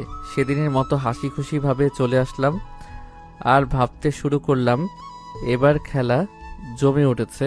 নীলা, জমে উঠেছে। নীলা, এখন কিছুই করব না, কারণ যতদিন না পর্যন্ত ওর মনে আমার জন্য ভালোবাসার জন্ম না নিবে, ততদিন পর্যন্ত ভালোবাসার মানুষ কষ্ট দিলে কতটা কষ্টের সেটাও বুঝবে না।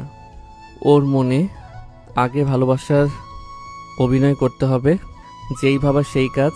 প্রতিদিন ওর জন্য ফুল নিয়ে আসা, তারপর ওকে খাইয়ে দেওয়া থেকে শুরু করে সব করলাম। 2 মাস পর নীলা এসে বলল, জানো আবিদ, আমি না অনেক লাকি। ও মা, তাই? তা কেন? তোমার মতো একজন স্বামী পেয়ে।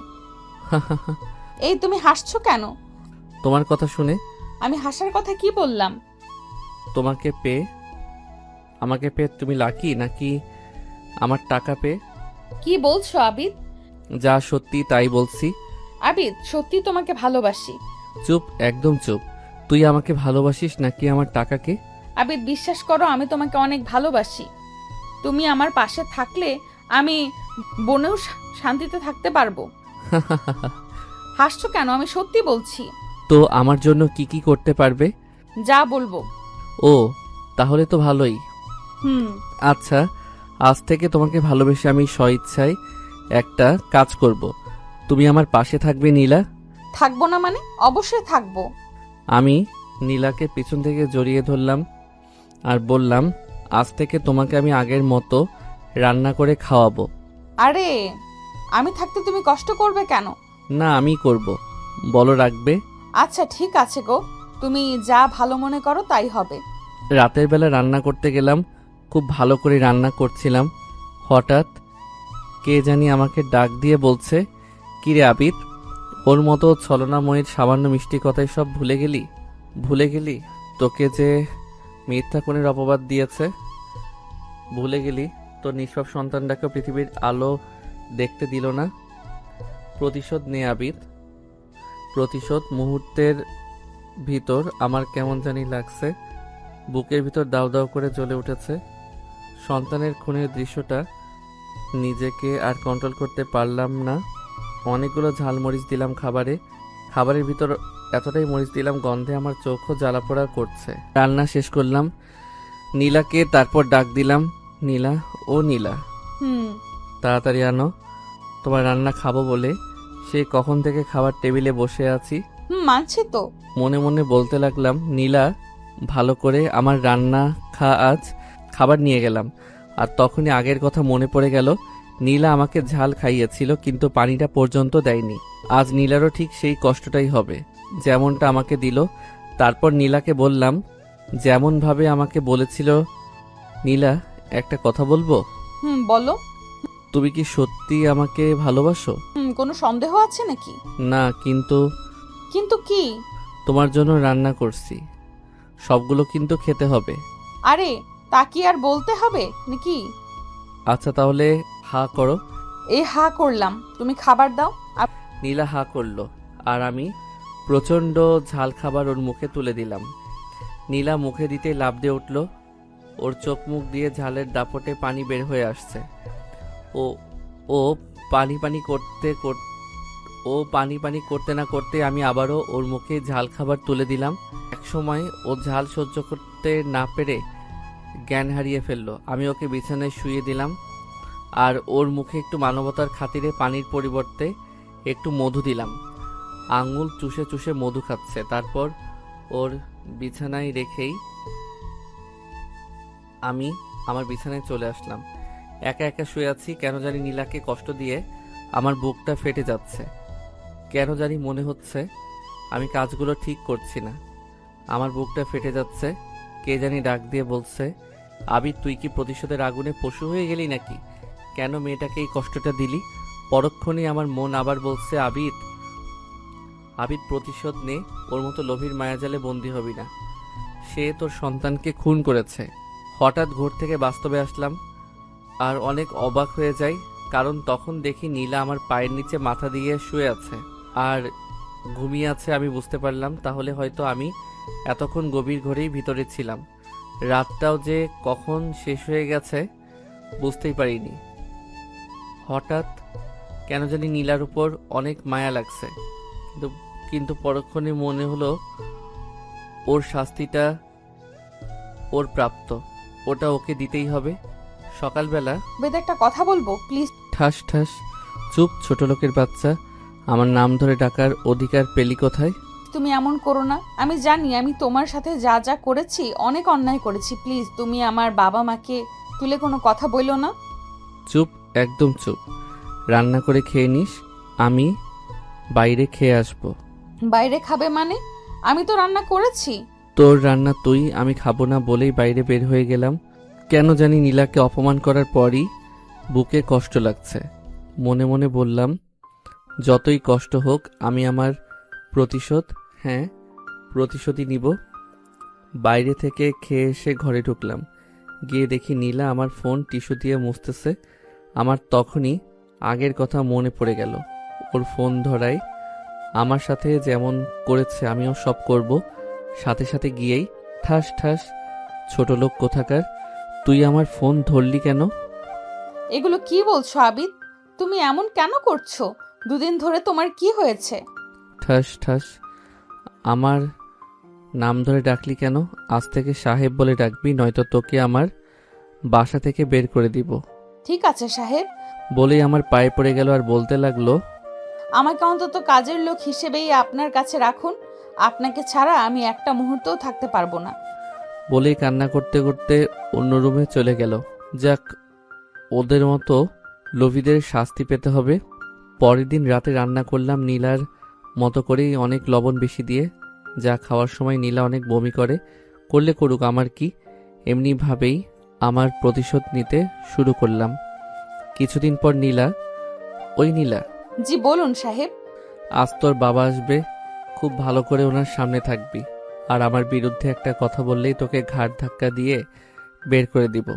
আর ওনার সামনে আমরা অনেক ভালো স্বামী স্ত্রী, আর আমার সাথে তুই খারাপ ব্যবহার করবি। আমি বাজার থেকে অনেক কিছু আনলেও তুই খারাপ ব্যবহার করবি, মনে থাকবে। কিন্তু কোনো কিন্তু নেই। ঠিক আছে। নীলার বাবা আসলো আর আমি আমার মতো শুরু করলাম। আরে আব্বা কেমন আছেন? শরীর ভালো আছে তো? বাবা, ভালোই। তুমি? ভালোই।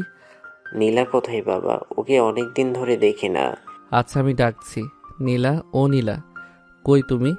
নীলা তখনই আসলো, এসে বলল। গরুর মতো এত চিল্লাচ্ছিস কেন? নীলার এমনভাবে কথা বলা দেখে নীলার বাবা বাসা থেকে দাঁড়িয়ে গেল।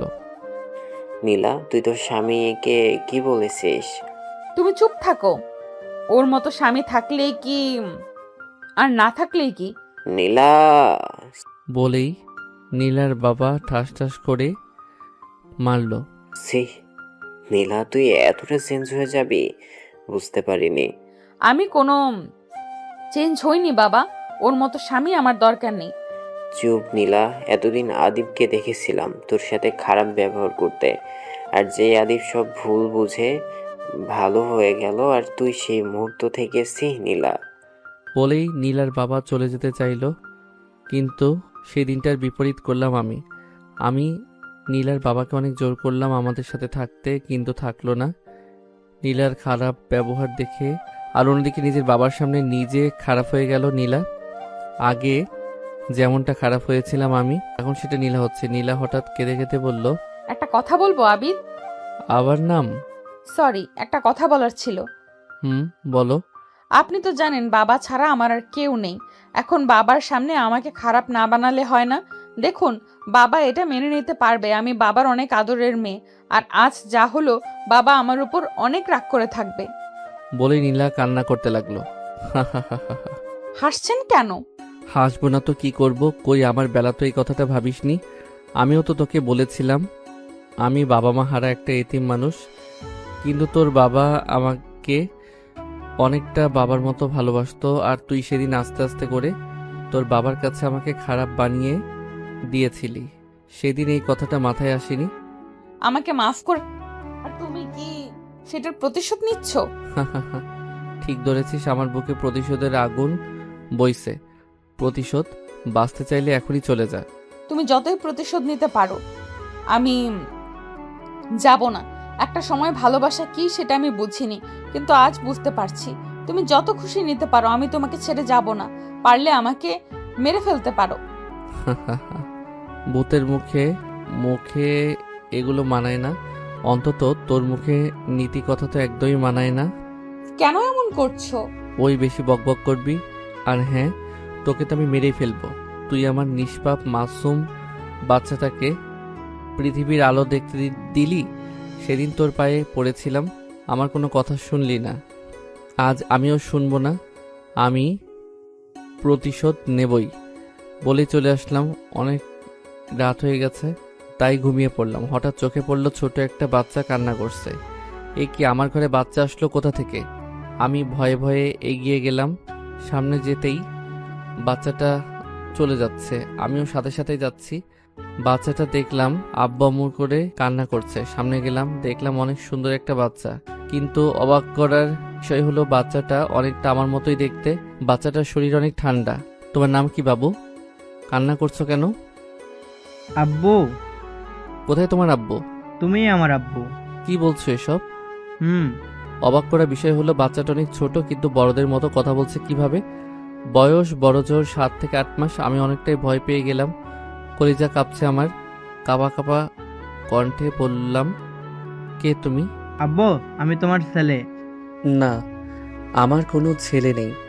আব্বু, আব্বু। বলেই কান্না করছে। আমার প্রতিটা লোম দিয়ে পানি বের হচ্ছে, কলিজা শুকিয়ে গেছে। কে তুমি? আমি তোমার মৃত সন্তান। আমি আরো ভয় পেয়ে গেলাম। হঠাৎ ছেলেটা বলল, আব্বু বাঁচাও। বাঁচাও আমাকে, আম্মু আমাকে মেরে ফেললো। হঠাৎ ছেলেটার মুখ দিয়ে রক্ত বের হচ্ছে। আমি ভয়ে চুপ হয়ে গেলাম। আমার হাত পা কাঁপছে, কথা বের হচ্ছে না। এই বুঝি আমি মরে যাব। আমার বাকশক্তি হারিয়ে ফেললাম, শুধু আ আ আ করতে লাগলাম। ছেলেটা আমার দিকে এগিয়ে আসছে আর বলছে, আব্বু আমায় মেরে ফেললো। কে তুমি?" কান্না করতে করতে আর এমনভাবে কথা বলছে যেন ওর কলিজা ছিঁড়ে ফেলছে কেউ। এত ভয়ঙ্কর কষ্টের চিহ্ন দেখে আমি আরও ভয় পেয়ে গেলাম। আমি কোনো মতে বললাম, আমায় আমায় মেরো না। তোমায় মারবো না আব্বু, আমি নিজেই তো মরা মানুষ। কি বলছো? তাহলে এখানে আসলে কিভাবে? অনেক কষ্ট হচ্ছে আব্বু। কেন? আব্বু আম্মু আমায় বাঁচতে দিল না, অনেক কষ্ট দিয়ে আমাকে মেরে ফেলছে। তুমি এর প্রতিশোধ নিও আব্বু, প্রতিশোধ। যে আমাকে এত কষ্ট দিয়ে মেরে ফেলেছে তাকে তুমিও কষ্ট দাও। প্রতিশোধ নাও আব্বু, প্রতিশোধ প্রতিশোধ। না। আমি লাফ দিয়ে উঠলাম। দেখি ঘড়িতে 3টা বাজে। তার মানে আমি স্বপ্ন দেখেছি। তখন বাস্তবে ফিরে এলাম। তখন শুধু আমার চোখে একটা জিনিসই ভাসছে, এমন নিষ্পাপ বাচ্চাটাই নাকি আমার বাচ্চা ছিল। ওর রক্তমাখা মুখটা কেন জানি চোখ থেকে সরছে না। এত ভয়ঙ্কর কষ্ট পেয়ে ও মরেছে, সবই যেন চোখে ভাসছে। আর কানে আসছে, প্রতিশোধ নাও আব্বু, প্রতিশোধ। আর তখনই কেন জানি বুকে অনেক কষ্ট অনুভব করতে লাগলাম। সন্তান হারানোর ব্যথা আর সাথে জ্বলে উঠেছে প্রতিশোধের আগুন। নীলা, তুই তৈরি হ। আমার সন্তানকে তুই যতটা কষ্ট দিয়ে মেরেছিস তার চেয়ে বেশি কষ্ট তোকে পেতে হবে। তোর মিথ্যা ভালোবাসার বিরুদ্ধে শুরু হয়ে গেছে প্রতিশোধ। সেদিন আর রাতে ঘুমাতে পারলাম না। বুকটা শুধু খা খা করছে। আর মনে মনে ভাবছি, নীলা তো আমার উপর রাগ দেখিয়েছিল, আর সেজন্য আমার উপর কত নির্যাতন করেছে। কিন্তু আমার সন্তান কি করেছিল? তাকে কেন এভাবে পৃথিবীর আলো দেখার আগেই পৃথিবী থেকে বিদায় নিতে হলো? নীলাকে শাস্তি পেতেই হবে। সকালবেলা নীলা ঘুমিয়ে আছে। ওর মুখের দিকে তাকাতেই আমার কেন জানি ওর প্রতি মায়া হলো। মনে হচ্ছে এই বুঝি ওর প্রেমে পড়ে যাব। কেন জানি ওর মুখটা অনেক নিষ্পাপ লাগতে শুরু করলো। আমি ওর প্রেমে হাবুডুবু খাচ্ছি। মনে হয় পুরাতন প্রেম আবার জেগে উঠেছে। আস্তে আস্তে ওর সামনে গেলাম। ওর নিষ্পাপ কপালে একটা চুমু দিতে যাব, আর তখনই কেউ আমায় ডাক দিয়ে বলল, আব্বু প্রতিশোধ নাও, ওর মিথ্যা মায়ায় পড়ো না। মুহূর্তেই ওর প্রতি ভালোবাসাটা আমার প্রতিশোধে রূপ নিল। আমি ওর যে মুখে চুমু দিতে যাব, সেই মুখটা এখন আমার কাছে বিষের মতো লাগছে। অথচ কিছুক্ষণ আগেও এই মুখটা আমার কাছে নিষ্পাপ মনে হয়েছে। কিন্তু না, ওর সাজা ওকে পেতেই হবে বলেই চুমুর পরিবর্তে ঠাস ঠাস চর খেয়ে সাথে সাথে ওর ঘুম ভেঙে গেল। ও আমার দিকে ভয়ার্ত দৃষ্টিতে তাকিয়ে রইল। ওর চোখ দিয়ে টলমল করে পানি পড়ছে। ও আমাকে বলল, আমাকে মারছেন কেন? আমি কি ভুল করেছি? চুপ, একদম চুপ। তোর মতো চাকরানি হবারও তোর যোগ্যতা নেই। কত সকাল হয়েছে দেখেছি। এখন কি তোর বাপ রান্না করবে? প্লিজ আমার বাবাকে নিয়ে কিছু বলো না।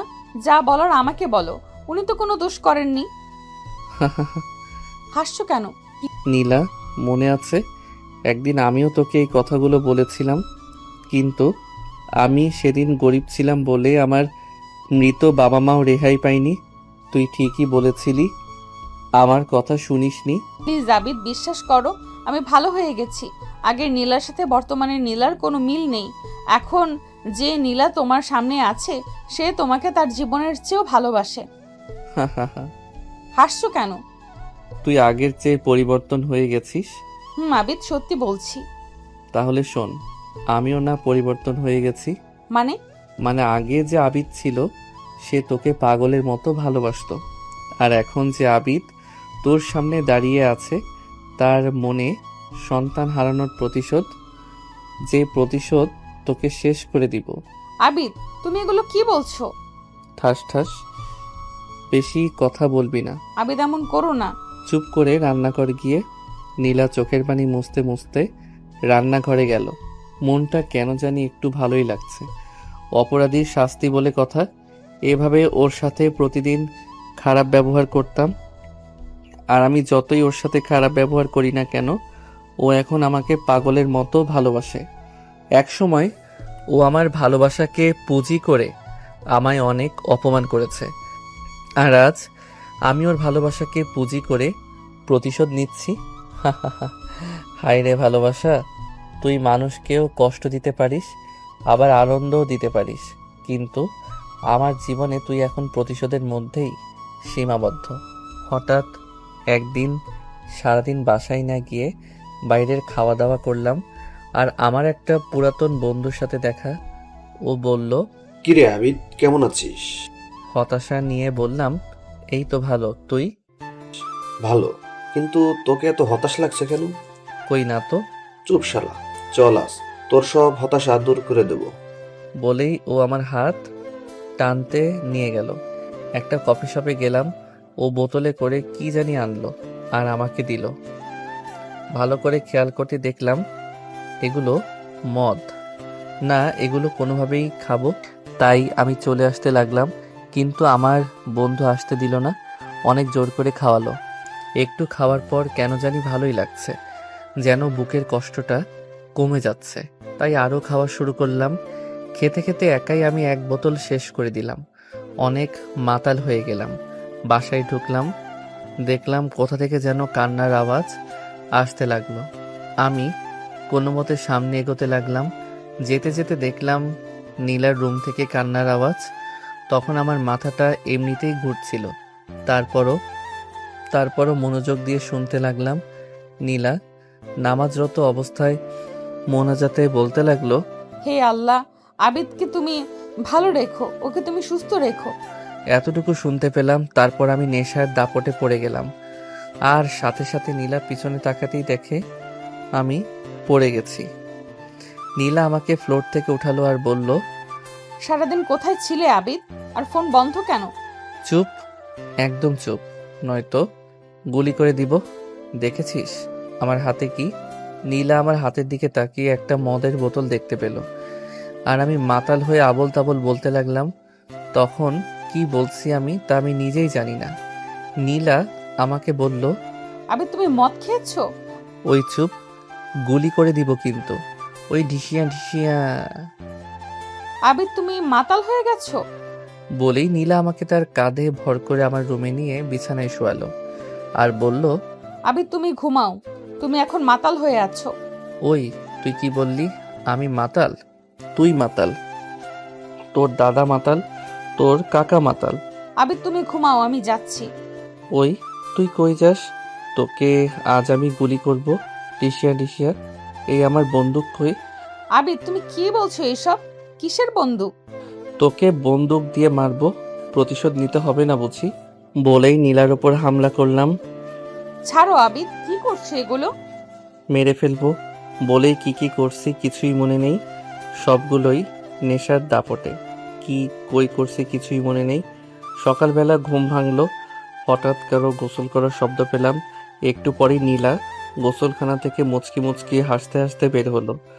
ওর মনে হয় রং লেগেছে। ও হঠাৎ আমার আশেপাশেই ঘুরঘুর করছে। আমার হেব্বি রাগ উঠছে। হঠাৎ নীলা লজ্জায় লাল হয়ে আমার সামনে এসে বলল, আবিদ ফ্রেশ হয়ে আসো। ফ্রেশ হয়ে আসবো মানে?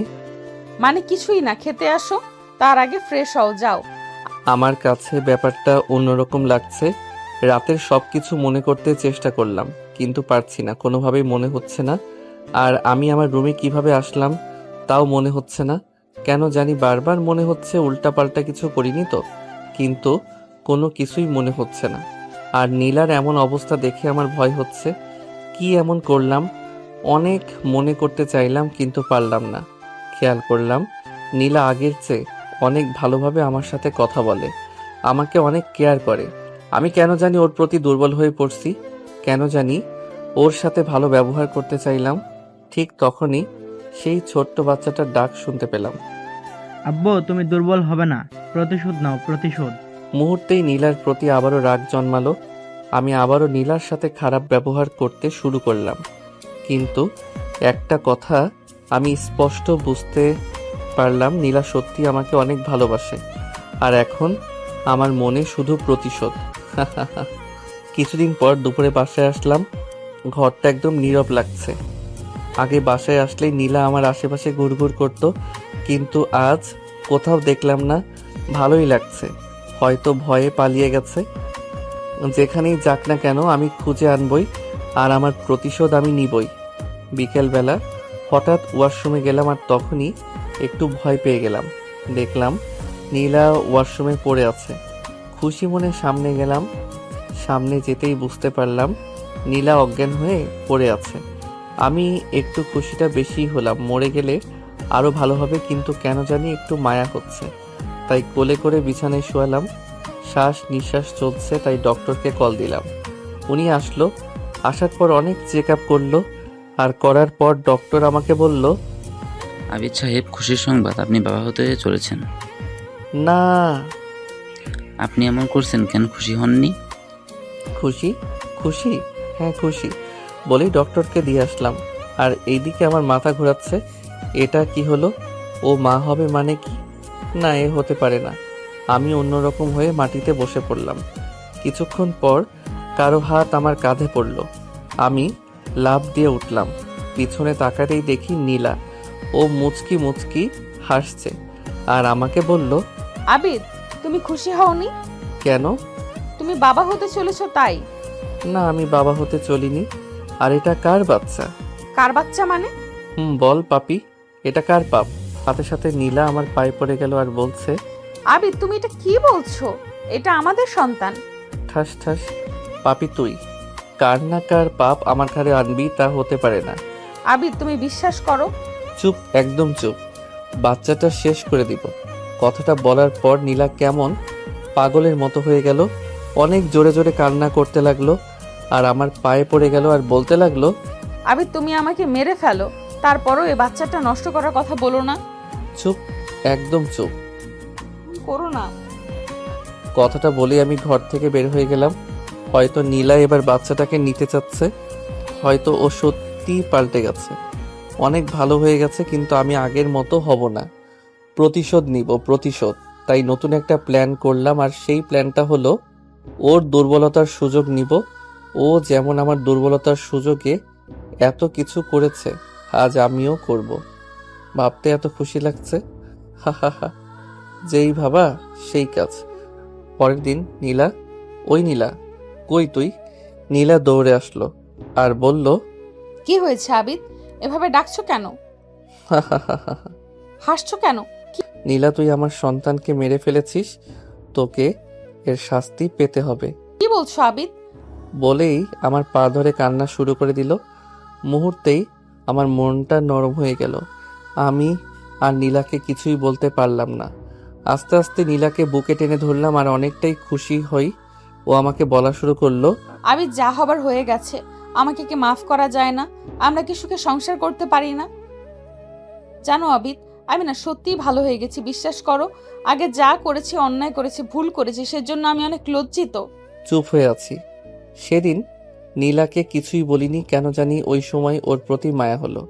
রাতের বেলা একটার পর একটা সিগারেট খাচ্ছি তো খাচ্ছি। উপরের দিকে ইটের ভাটার মতো ধোঁয়া উঠছে। আর ভাবছি, নীলাকে কি মাফ করে দিব নাকি প্রতিশোধ? ভাবছি তো ভাবছি, একটু পরই আমার সমস্ত ভাবনা পাল্টে গেল। আমার মনে প্রতিশোধের আগুন জ্বলে উঠল। মাথা এলোমেলো হয়ে গেল।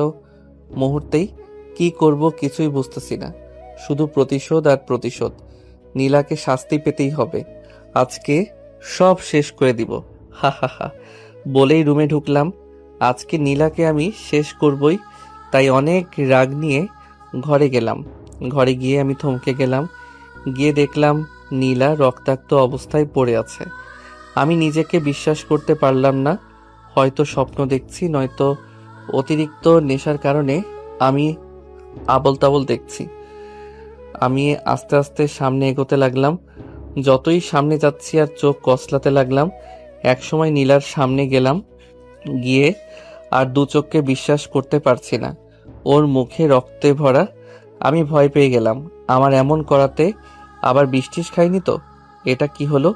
কিছুই বুঝতেছি না। আমার খুব ভয় হতে লাগলো।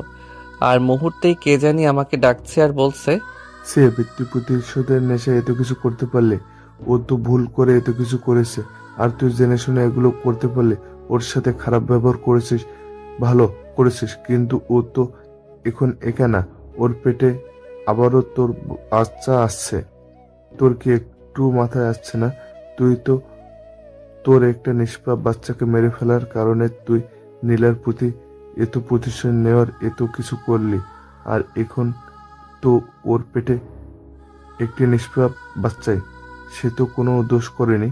আবেগ, তুই একটা কথা মনে রাখিস, আজ যদি তোর কোনো অবহেলার কারণে ওই শিশুটা মরেও যায়, সেটার জন্য সম্পূর্ণ দায়ী তুই। খুনি আবেগ, তুই একটা খুনি। প্রতিশোধের নেশায় তুই জানোয়ার হয়ে গেছিস। খুনি তুই, খুনি, খুনি। না, আমি খুনি না। নীলা খুনি। নীলা। আর আমি ওর সাজা দিচ্ছি মাত্র। হঠাৎ আমার মনে কেমন জানি লাগতে শুরু করলো। কানে একটা কথাই শুনছি, আবিদ তুই খুনি, তুই খুনি। এবার নিজেকে সত্যি খুনি মনে হচ্ছে। আজ যদি আমার কারণে 2টা জীবন শেষ হয়ে যায়, নিজেকে কখনো ক্ষমা করতে পারবো না। আর এই 2টা খুনের জন্য হয়তো আমার প্রতি সবাই ঘৃণা আর প্রতিশোধে মেতে উঠবে। একটু ঠান্ডা মাথায় চিন্তা করতেই মনটা অন্যরকম হয়ে গেল, আর নিজেকে অনেক খারাপ মনে হলো। তাই তার প্রায়শ্চিত্ত করতে নীলাকে সাথে সাথে হসপিটালে নিয়ে গেলাম। আর নীলার বাবাকে ফোন দিয়ে হাসপাতালে আসতে বললাম। আর আমি নীলাকে হাসপাতালে নিয়ে গেলাম। ইমার্জেন্সিতে নীলাকে নিয়ে গেল। অনেকক্ষণ পর নীলার বাবা আসলো আর বলল, বাবা, নীলার কি হয়েছে? আমি কান্নামাখা মুখ নিয়ে বললাম, জানি না। রুমে ঢুকেই এই অবস্থা দেখে হাসপাতালে নিয়ে আসলাম। উনি কান্না করে দিছে। আর এইদিকে আমার মাথা ঘুরছে তো ঘুরছেই। আজ যদি নীলার কিছু হয়, আমিও নিজেকে শেষ করে দিব বলেই অনেক কান্না করতে লাগলাম। হঠাৎ ডাক্তার বের হলো। আমি সাথে সাথে পাগলের মতো গিয়ে বললাম, কি হয়েছে নীলার? ও কেমন আছে? ও সুস্থ হবে তো? বলেই কান্না করতে লাগলাম। আসলে কি বলবো আপনাদের? কি বলবো মানে? আমার নীলার কি হয়েছে? আসলে ওর অবস্থা অনেক খারাপ। ওর কি হয়েছে সেটা তো বলবেন। আসলে ওর বাচ্চার সম্ভাবনা একেবারেই নেই। ডাক্তার, একদম চুপ। আমার নীলার কিছুই হতে পারে না। আসলে দেখুন, আমরা এখনো কিছুই বলতে পারবো না, কিন্তু যতটুকু বুঝতে পারছি তা অনেক খারাপ। আপনারা আল্লাহকে ডাকুন যেন রিপোর্টটা ভালো আসে। বলেই ডাক্তার চলে গেল। আর এইদিকে আমার মাথায় আকাশ ভেঙে পড়ল। পায়ের নিচ থেকে মাটি সরে গেল। আমি কিছুই বলতে পারছি না।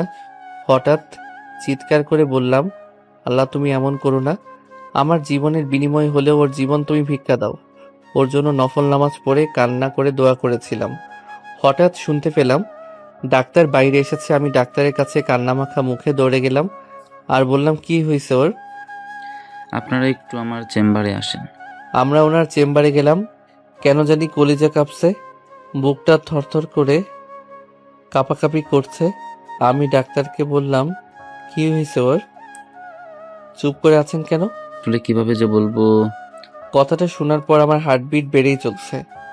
কি এমন হয়েছে? ডাক্তারও কিছু বলছে না। আমি আবারও বললাম, কি হয়েছে আপনি বলেন। আসলে নীলার 2টা কিডনি নষ্ট হয়ে গেছে। না। কথাটা শোনার পর আমি আর নিজেকে কোনোভাবেই ঠিক রাখতে পারছি না। এটা কি বলল? কিডনি নষ্ট হলো কেন? আমি কোনো রকম ডাক্তারকে বললাম, আপনি রিপোর্টগুলো ভালো করে দেখুন। আপনার রিপোর্ট হয়তো ভুল। দেখুন, আমরা সমস্ত রিপোর্ট অনেক ভালোভাবে চেক করেছি। কথাগুলো শোনার পর আমি আর নীলার বাবা পাগলের মতো হয়ে যাই। তখন আমার মনে বারবার প্রশ্ন জাগছে, আমার কোনো ভুলের কারণে কি ওর এমন হয়েছে? তখন কেন জানি সব নিজের উপর দোষ দিতে মনে যাচ্ছে। আমি অনেক বড় অপরাধী, হয়তো আমার কারণেই এমন হয়েছে। তখন আমি ডাক্তারকে বললাম, কেন এমন হয়েছে? আসলে কয়েক মাস আগে যখন নীলার পেটে প্রচণ্ড আঘাত লাগে, তখন ওর পেটের বাচ্চাটা মরে যায়, আর সে সাথে ওর কিডনিতে অনেক সমস্যার সৃষ্টি হয়। আর এখন ওর 2টা কিডনি নষ্ট হয়ে গেছে। আপাতত ডায়ালাইসিসের মাধ্যমে নীলা বেঁচে আছে, কিন্তু যত তাড়াতাড়ি পারেন ওর জন্য কিডনির ব্যবস্থা করেন। নয়তো নীলাকে বাঁচানো সম্ভব হবে না। কথাগুলো শুনে আমি বাকরুদ্ধ হয়ে গেলাম। নীলার উপর তখন খুব রাগ হচ্ছিল। মনে মনে বললাম, নীলা, তুমি যদি আগে এমনটা না করতে তাহলে হয়তো আমার সন্তান আর তোমার এমন অবস্থা হতো না। অনেক রাগ হলো, কিন্তু এখন আর রাগ করেও লাভ নেই। তাড়াতাড়ি কিডনি ব্যবস্থা করতে হবে। তাই আমি আর নীলার বাবা বেরিয়ে পড়লাম কিডনির খুঁজে। সারাটা দিন অনেক অনেক খোঁজাখুঁজি করেও কিডনির ব্যবস্থা হলো না। রাতে আমি আর নীলার বাবা হাসপাতালে গেলাম। আর তখন আবার নীলার বাবা আমার সাথে অনেক খারাপ ভাষায় কথা বলতে শুরু করলো। আমি বললাম, আব্বা, আপনি এমন করছেন কেন? তুই চুপ থাক, তোর বাসায় আমি থাকলে থাকবো, না থাকলে নাই। যার জন্য তোকে এত কিছু করেছি, আর সে যখন মৃত্যুমুখী, তোরও দরকার নেই। কি বলছেন এগুলো? তুই আমার মেয়ের খুনি, তুই আমার মেয়েকে খুন করেছিস। তোর জন্যই নীলারাজ এই অবস্থা। আমার জন্য? তোর জন্যই। তুই আমার মেয়েকে যদি ওই দিন পেটে এভাবে আঘাত না করতি তাহলে আজ এমন হতো না। আমি নীলাকে কিছুই করিনি। ওই দিন নীলা নিজেই এগুলো করছে। ঠাস ঠাস, আর কত মিথ্যা বলবি? ওই দিন তোকে কিছু বলিনি, কারণ আমার মেয়ে তখনও বেঁচে ছিল, কিন্তু আজ সে তোর জন্য মৃত্যু মুখে। আমার তখন অনেক খারাপ লাগছে। আজ এতদিন পর নীলার এই অবস্থার, এতদিন পর মিথ্যার অপবাদ। আবার মাথা শুধু ঘুরছে তো ঘুরছেই। হঠাৎ ডাক্তার আসলো। আপনাদেরকে বলছি, আজকের ভিতর যেভাবে হোক কিডনি ম্যানেজ করেন, নয়তো রোগী কোনোভাবেই বাঁচানো সম্ভব না। যেভাবে হোক 24 ঘন্টার ভিতর, এরপর কিছু হয়ে গেলে আমরা দায়ী নই। বলেই ডাক্তার চলে গেল। এই দিকে আমার মাথা ঘুরছে, কি করব কিছুই বুঝতে পারছি না। সব জায়গায় খবর পাঠালাম, অনেক টাকার অফার করলাম, কিন্তু কোনোটাতেই কাজ হচ্ছে না। আজ মনে হয় টাকারও দাম নেই। শুধু নীলার কথাগুলো ভাবছি, আজ ওর জন্যই এগুলো হয়েছে। অনেক রাগ উঠছে। একবার ভাবছি কিডনির জন্য কোনো খোঁজ করব না, ওর অপরাধের ফল ভোগ করে ও মারা যাক। আবার ভাবছি ওর পেটে তো আরও একটা নিষ্পাপ বাচ্চা আছে, তারও তো কোনো দোষ নেই। অন্তত বাচ্চাটার জন্য হলেও নীলাকে বাঁচাতে হবে। কিন্তু এত ভাবনার পর অনেক খোঁজাখুঁজি করলাম, কিন্তু কোনোভাবেই জোগাড় হচ্ছে না। আর এইদিকে প্রায় সময় শেষ হয়ে যাচ্ছে। আমি গাড়ি নিয়ে বের হয়ে গেলাম খোঁজাখুঁজির জন্য, কিন্তু পাচ্ছি না। আমার চোখ দিয়ে শুধু পানি পড়ছে তো পড়ছেই, বারবার আল্লাহকে ডাকছিলাম। বারবার আল্লাহকে ডাকছিলাম যেন জোগাড় হয়ে যায়, আর যেন নীলা বেঁচে যায়। বারবারই ওর প্রতি যে আমি প্রতিশোধ নিয়েছি সেগুলো ভাবছিলাম। প্রতিশোধের আগুনে আমি তার প্রতি জানোয়ারের মতো ব্যবহার করেছি। ওপস, মাথায় কিছুই কাজ করছে না। মনে হচ্ছে ওর আগে আমি এখন মরে যাই, আর নিতে পারছি না। হঠাৎ ফোনটা বেজে উঠলো, ফোনটা রিসিভ করলাম। হ্যালো, কে বলছেন? আমি ডাক্তার, আপনি তাড়াতাড়ি কিডনি নিয়ে চলে আসুন। আর মাত্র 2 ঘন্টা সময় বাকি, তারপর আর সম্ভব হবে না, কারণ ওর অবস্থা ডায়ালাইসিস করেও ঠিক করা যাচ্ছে না। বলেই ফোনটা কেটে দিলাম। আমার মাথাটা এখন শেষ হয়ে যাচ্ছে। গাড়ি থেকে নিচে নামলাম। গাড়িটা হয়তো এখন চালালে অ্যাক্সিডেন্ট নিশ্চিত করবই, তাই ফাঁকা জায়গায় নামলাম। নামার পর একটার পর একটা সিগারেট জ্বালাচ্ছি, কিন্তু কোনো কাজ হচ্ছে না। আকাশের দিকে তাকিয়ে কি আল্লাহকে ডাক দিলাম, আল্লাহ ও আল্লাহর কত পরীক্ষা নিবে আমার, বলো। আমি আর পারছি না তো। ছোটবেলায় আমার বাবা মাকে নিয়ে গেছো তুমি, এতিম হয়ে বড় হয়েছি। পরে যখন একটা মানুষকে এত ভালোবাসলাম, তখন আমার পরীক্ষা স্বরূপ আমার কাছে এত কিছু করলে আমাকে মিথ্যা অপবাদ পেতে হলো। যখন মেয়েটা তার ভুল বুঝলো, তখন আমার মনে প্রতিশোধের আগুন জ্বলে উঠল। আমি মেয়েটাকে একটু আপন করে নিলাম না, আর যখন আজ নীলাকে আপন করে নিল, কিন্তু সেই মুহূর্তে ও মৃত্যুর পথযাত্রী। হা হা হা, আর কত কষ্ট পেতে হবে, আর কত পরীক্ষা আবার নিবে। আমি আর পারছি না তো, আর পারছি না। পরক্ষণেই আমার কি জানি হয়ে গেল, আমি কেমন জানি হয়ে গেলাম। বারবার মনে আসছে নীলা মরলে মরুক, তাতে আমার কি? আমার কিছুই না। আমি আমি কেন চিন্তা করছি এগুলো ভাবতেছি দেখে? আর মাত্র 1 ঘন্টার সময় আছে, কিন্তু কোনো ব্যবস্থা হয়নি। আমিও পাগলের মতো হয়ে গেলাম। আর তখনই ফোনটা বেজে যাচ্ছে তো যাচ্ছে, দেখলাম ডাক্তারের ফোন, তাই আর ধরলাম না। ভাবলাম মরলে মরুক, আমি আর ফোনও ধরবো না, আর ওখানে যাবও না। তাই গাড়িতে উঠে অন্য কোথাও চলে যাচ্ছি। ফুল স্পিডে গাড়ি চালাচ্ছি, আর অন্যদিকে কি হচ্ছে আমি জানিও না। যা হবার হোক, তাতে আমার কি, বলেই চলতে লাগলাম। অন্যদিকে কিডনির ব্যবস্থা হয়েছে আর নীলার অপারেশনও হয়েছে। 2 মাস পর নীলা সুস্থ হয়ে গেছে। সুস্থ হয়ে নীলা প্রথমে আমাকে দেখতে চাইলো, কিন্তু তখন আর আমাকে পেল না। নীলা অনেক কান্না করেছিল আমি তার পাশে নেই বলে। নীলার বাবা তখন বলল, নীলা, ওই বেইমানের কথা বাদ দে, ও একটা বেইমান। না বাবা, আবিদকে আমি ভুলতে পারবো না। ও কোথায়? কেন? চুপ নীলা, ভুলে ওর নাম মুখে আনবি না। কেন বাবা? তোর অপারেশন হয়েছে আজ 2 মাস। তুই 2 মাস ধরে জ্ঞান হারাচ্ছিলি, কিন্তু এই 2 মাসের ভিতরে তোকে একটা বারও তোকে দেখতে আসেনি। কি বলছো বাবা? রে মা, শুধু তাই নয়, ওর জন্যই আজ তোর এই অবস্থা। ওর জন্য? ও যদি তোর পেটে আঘাত না করতো তাহলে তোর বাচ্চা মরতো না, আর তোরও এমন হতো না। না বাবা, ও আমাকে কিছুই করেনি, সব আমি করেছি। তারপর নীলা সবকিছু বলল। আর সব শুনে নীলার বাবা কিছুটা অনুতপ্ত হলেও পরক্ষণেই বলল, মানলাম ও তোর কিছুই করেনি, তাহলে ও কেন তোর পাশে ছিল না? কিডনি না জোগাড় করে চোরের মতো পালিয়েছে। কি বলছো বাবা? ও এমন করতে পারে না। ও এমন করতে পারে না, কিন্তু এমনই করেছে। মুহূর্তেই নীলার মনে আমার প্রতি ঘৃণা জন্মালো। আর তখন বলল, বুঝতে পারছি আবিদ কেন এমন করছে। হয়তো আমার উপর ওর প্রতিশোধ নিতে চেয়েছিল। প্রতিশোধের আগুনে হয়তো আমাকে একটিবারও দেখতে আসলো না। ঠিকই বলেছিস মা। ও আসলেই বাবা অনেক চেঞ্জ হয়ে গেছে, অনেক খারাপও। অন্তত আমার এই সময়টাতে পাশে থাকতে পারতো, আমাকে একটু দেখতে আসতে পারতো। ছি আবিদ, ছি। দরজার পাশ থেকে হঠাৎ একটি কথা ভেসে আসলো। আপনার বেডের পাশে যদি আজ আবিদ থাকতো তাহলে আপনি আর বেঁচে থাকতে পারতেন না। নীলা আর নীলার বাবা ভূত দেখার মতো অবাক হয়ে দরজার দিকে তাকিয়ে দেখলো ডাক্তার এই কথাটা বলেছে। তাই নীলা বলল, কি আবল তাবল বলছেন ডাক্তার? আবুল তাবুল না, যা সত্যি তাই বলছি। কি সত্যি? আর কেন এ কথা বলছেন? আসলে আজকের যদি আবিদ আপনার পাশে থাকতো তাহলে আর আপনি বেঁচে থাকতেন না, কারণ ওই দিন কোনোভাবেই ওর খোঁজাখুঁজির পরও কিডনি পাওয়া যায়নি। নীলা অনেকটাই অবাক হয়ে বলল, তাহলে কিডনি ছাড়া অপারেশন হলো কিভাবে? সেটাই।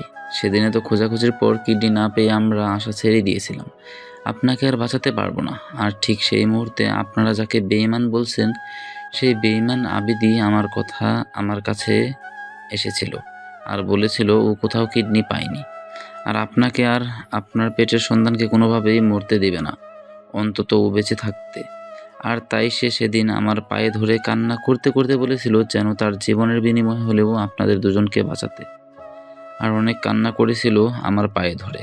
আমার লাইফে আমি এমন একজন স্বামীকে দেখলাম যে নিজের জীবনের বিনিময়ে নিজের স্ত্রীকে বাঁচাতে চেয়েছিল। হয়তো অন্য কেউ হলে আর একজন সঙ্গী খুঁজে নিতেন, বাট আবিদ তা করেনি। আর একটা কথা, আবিদ বেঈমান না। সেদিন আপনার বাবাও তো ছিল, কই উনি তো কিডনি দিতে আগ্রহী ছিল না, ছিল এই বেঈমান আবিদ। আর আবিদ কথাটা গোপন রাখতে বলেছিল, তাই কাউকে বলিনি, কিন্তু আজ না বলে পারলাম না। কথাগুলো শোনার পর নীলা পাগলের মতো কান্না করা শুরু করে। নীলা এমনটা ভাবতেও পারেনি। নীলা বুঝতে পারেনি হয়তো ভালোবাসার কাছে প্রতিশোধও হার মানে। আর সেটার প্রমাণই দিল আবিদ। অনেক কান্না করছে নীলা, আর আবিদকে ফিরে পেতে চাইলো, কিন্তু আবিদ আর পেল না। তাই নীলা পাগলের মতো ডাক্তারকে বলল, আবিদ কোথায়? আবিদ এখনো বেঁচে আছে, চিন্তা করবেন না, ওর এখনো জ্ঞান ফিরেনি। 2 মাস ধরে অজ্ঞান অবস্থায় আছে, হয়তো 2-1 দিনের ভিতরে ওর জ্ঞান ফিরে যেতে পারে। আবিদ এখন কোথায়? প্লিজ আমি একটু দেখতে চাই। বলেই কান্না করতে লাগলো। ডাক্তার নীলাকে আমার বেডরুমে নিয়ে এলো। নীলা আমার পায়ে পড়েই কান্না শুরু করে দিল। ওর চোখের পানি আমার পায়ে পড়তে লাগলো। আমার জ্ঞান ফিরে আসলো, কিন্তু চোখ কেন জানি খুলতে পারছি না। আমি শুনতে পেলাম, আবিদ তুমি আমাকে মাফ করে দাও। বলেই কান্না করছে। আর তখনই ডাক্তার বলল, প্লিজ এখানে কান্নাকাটি করবেন না, নয়তো পেশেন্টের অবস্থা আরও খারাপ হতে পারে। তখন নীলা কান্না মাখা অবস্থায় চলে যেতে চাইল। আর তখনই আমি আমার সর্বোচ্চ চেষ্টা দিয়ে ডাক দিলাম, কিন্তু ও শুনতে পাইনি। আমি আবারও নীলা বলে ডাক দিলাম। আর তখনই নীলা দাঁড়িয়ে গেল আর বলল, আমার আবিদ আমাকে ডাকছে। বলেই আমার সামনে আসলো। আর ডাক্তার তাকে বাধা দিল। আমি আস্তে আস্তে ইশারায় ডাক্তারকে ডাক দিলাম, ডাক্তার সাহেব, নীলাকে আমার কাছে থাকতে দিন। আচ্ছা ঠিক আছে, কিন্তু পেশেন্টের সামনে কান্নাকাটি করবেন না। বলেই ডাক্তার চলে গেল। নীলা আস্তে আস্তে আমার সামনে এসে বলল, কেন এমন করলে আবিদ? যদি তোমার কিছু হয়ে যেত? কিছুই হবে না। তারপর নীলা আমাকে মাথায় হাত বুলিয়ে দিতে লাগলো। কেন জানি অনেক ভালো লাগলো। ওর দিকে আমি একটানা চেয়ে আছি। খুব নিষ্পাপ লাগছে ওকে। আর ওর কান্না করা মুখটা দেখতে পুরা বাচ্চা কাচ্চা লাগছে। ওই এমন কি দেখেছো? তোমাকে। আমাকে দেখার দরকার নেই। অন্য কেউ আছে নাকি দেখার জন্য? ওই ওই বলেই কান্না করে দিছে। এ আর বলবো না তো, তারপরও কেঁদো না। এভাবেই নীলার সাথে প্রতিদিন ফাইজলামি করতে ভালোই লাগতো। আজ আমি পুরোপুরি সুস্থ। আজ হাসপাতাল থেকে আমাকে ছেড়ে দিবে, তাই ডাক্তার আসলো। আবিদ সাহেব, এখন কেমন লাগছে? এই তো ডাক্তার ভালোই। আপনি আজ যেতে পারেন। যাব, কিন্তু একটা কথা ছিল। ভালো আবিদ। আমি তো নীলাকে কিডনি দিয়েছিলাম, তো আমি বেঁচে আছি কিভাবে? আসলে আবিদ সাহেব, আপনার কপালটাই ভালো। ওই দিন যখন আপনার কিডনি নেওয়া হয়েছিল আর নীলার অপারেশন করার পরই ঠিক ফোন আসে যে একটা অ্যাক্সিডেন্টে একজন মানুষ মারা যায়, আর তখনই ওই মানুষের কিডনিগুলো দিয়ে আপনার অপারেশন করে ফেলি। আর আপনার অপারেশন দেরি করায় আপনার সুস্থ হতে অনেক সময় লাগে। আর আমরা ভেবেছিলাম আপনাকে বাঁচানো হয়তো সম্ভব হবে না, কিন্তু আল্লাহ আপনাকে বাঁচিয়েছে, তাই তার প্রতি শুকরিয়া আদায় করুন। ডাক্তার সাহেব, বলে আল্লাহর প্রতি অশেষ শুকরিয়া আদায় করে বাসায় রওনা দিলাম। আর ভাবলাম আল্লাহ যা করে ভালোর জন্যই করে। ওই দিন যদি আমি রাগে মাথায় গাড়ি নিয়ে সত্যি সত্যি চলে যেতাম, হয়তো আমি বেঁচে যেতাম, কিন্তু মরে যেত আরও 2টা জীবন। বাসায় যাওয়ার পরে নীলা আমাকে জড়িয়ে ধরে কান্না করছে আর বলছে যা করেছে ভুল করেছে, তাকে মাফ করে দিয়ে যেন নতুন করে সুখের সংসার সাজাই। তখনই বললাম, প্রতিশোধ না নিয়ে আমি তোমাকে কোনোভাবে ছাড়বো না। তোমাকে সুস্থ করেছি বলে কি প্রতিশোধ নিব না নাকি? প্রতিশোধ নিতেই হবে। নীলার হাসি মুখটা কালো হয়ে গেছে আর বলল, তাহলে আমাকে মেরেই ফেলো, আমি আর প্রতিশোধের আগুনে জ্বলতে পারবো না। বলেই কান্না করে দিছে। এই কান্না করো কেন? তো কি করব? প্রতিশোধ নিব, তাই রেডি হও। কিভাবে রেডি হব? প্রতিশোধ স্বরূপ এতগুলো পাপ্পি দিবা, না হলে হবে না। আর এটাই প্রতিশোধের মাসুল। দিব না। জোর করে আদায় করব। তাহলে দেখা যাক। দেখাচ্ছি। ওই মেয়েরা এখনো জাননি কেন? প্রতিশোধ নিব, এগুলো আপনারা দেখেন না, হিহিহি। অতঃপর হারানো পাখি তারা বাসা বানানোর কাজে বিভোর হয়ে গেল, আর ভালোবাসার আলোয় নতুন বাসায় আলো ফোটাতে ব্যস্ত হয়ে গেল।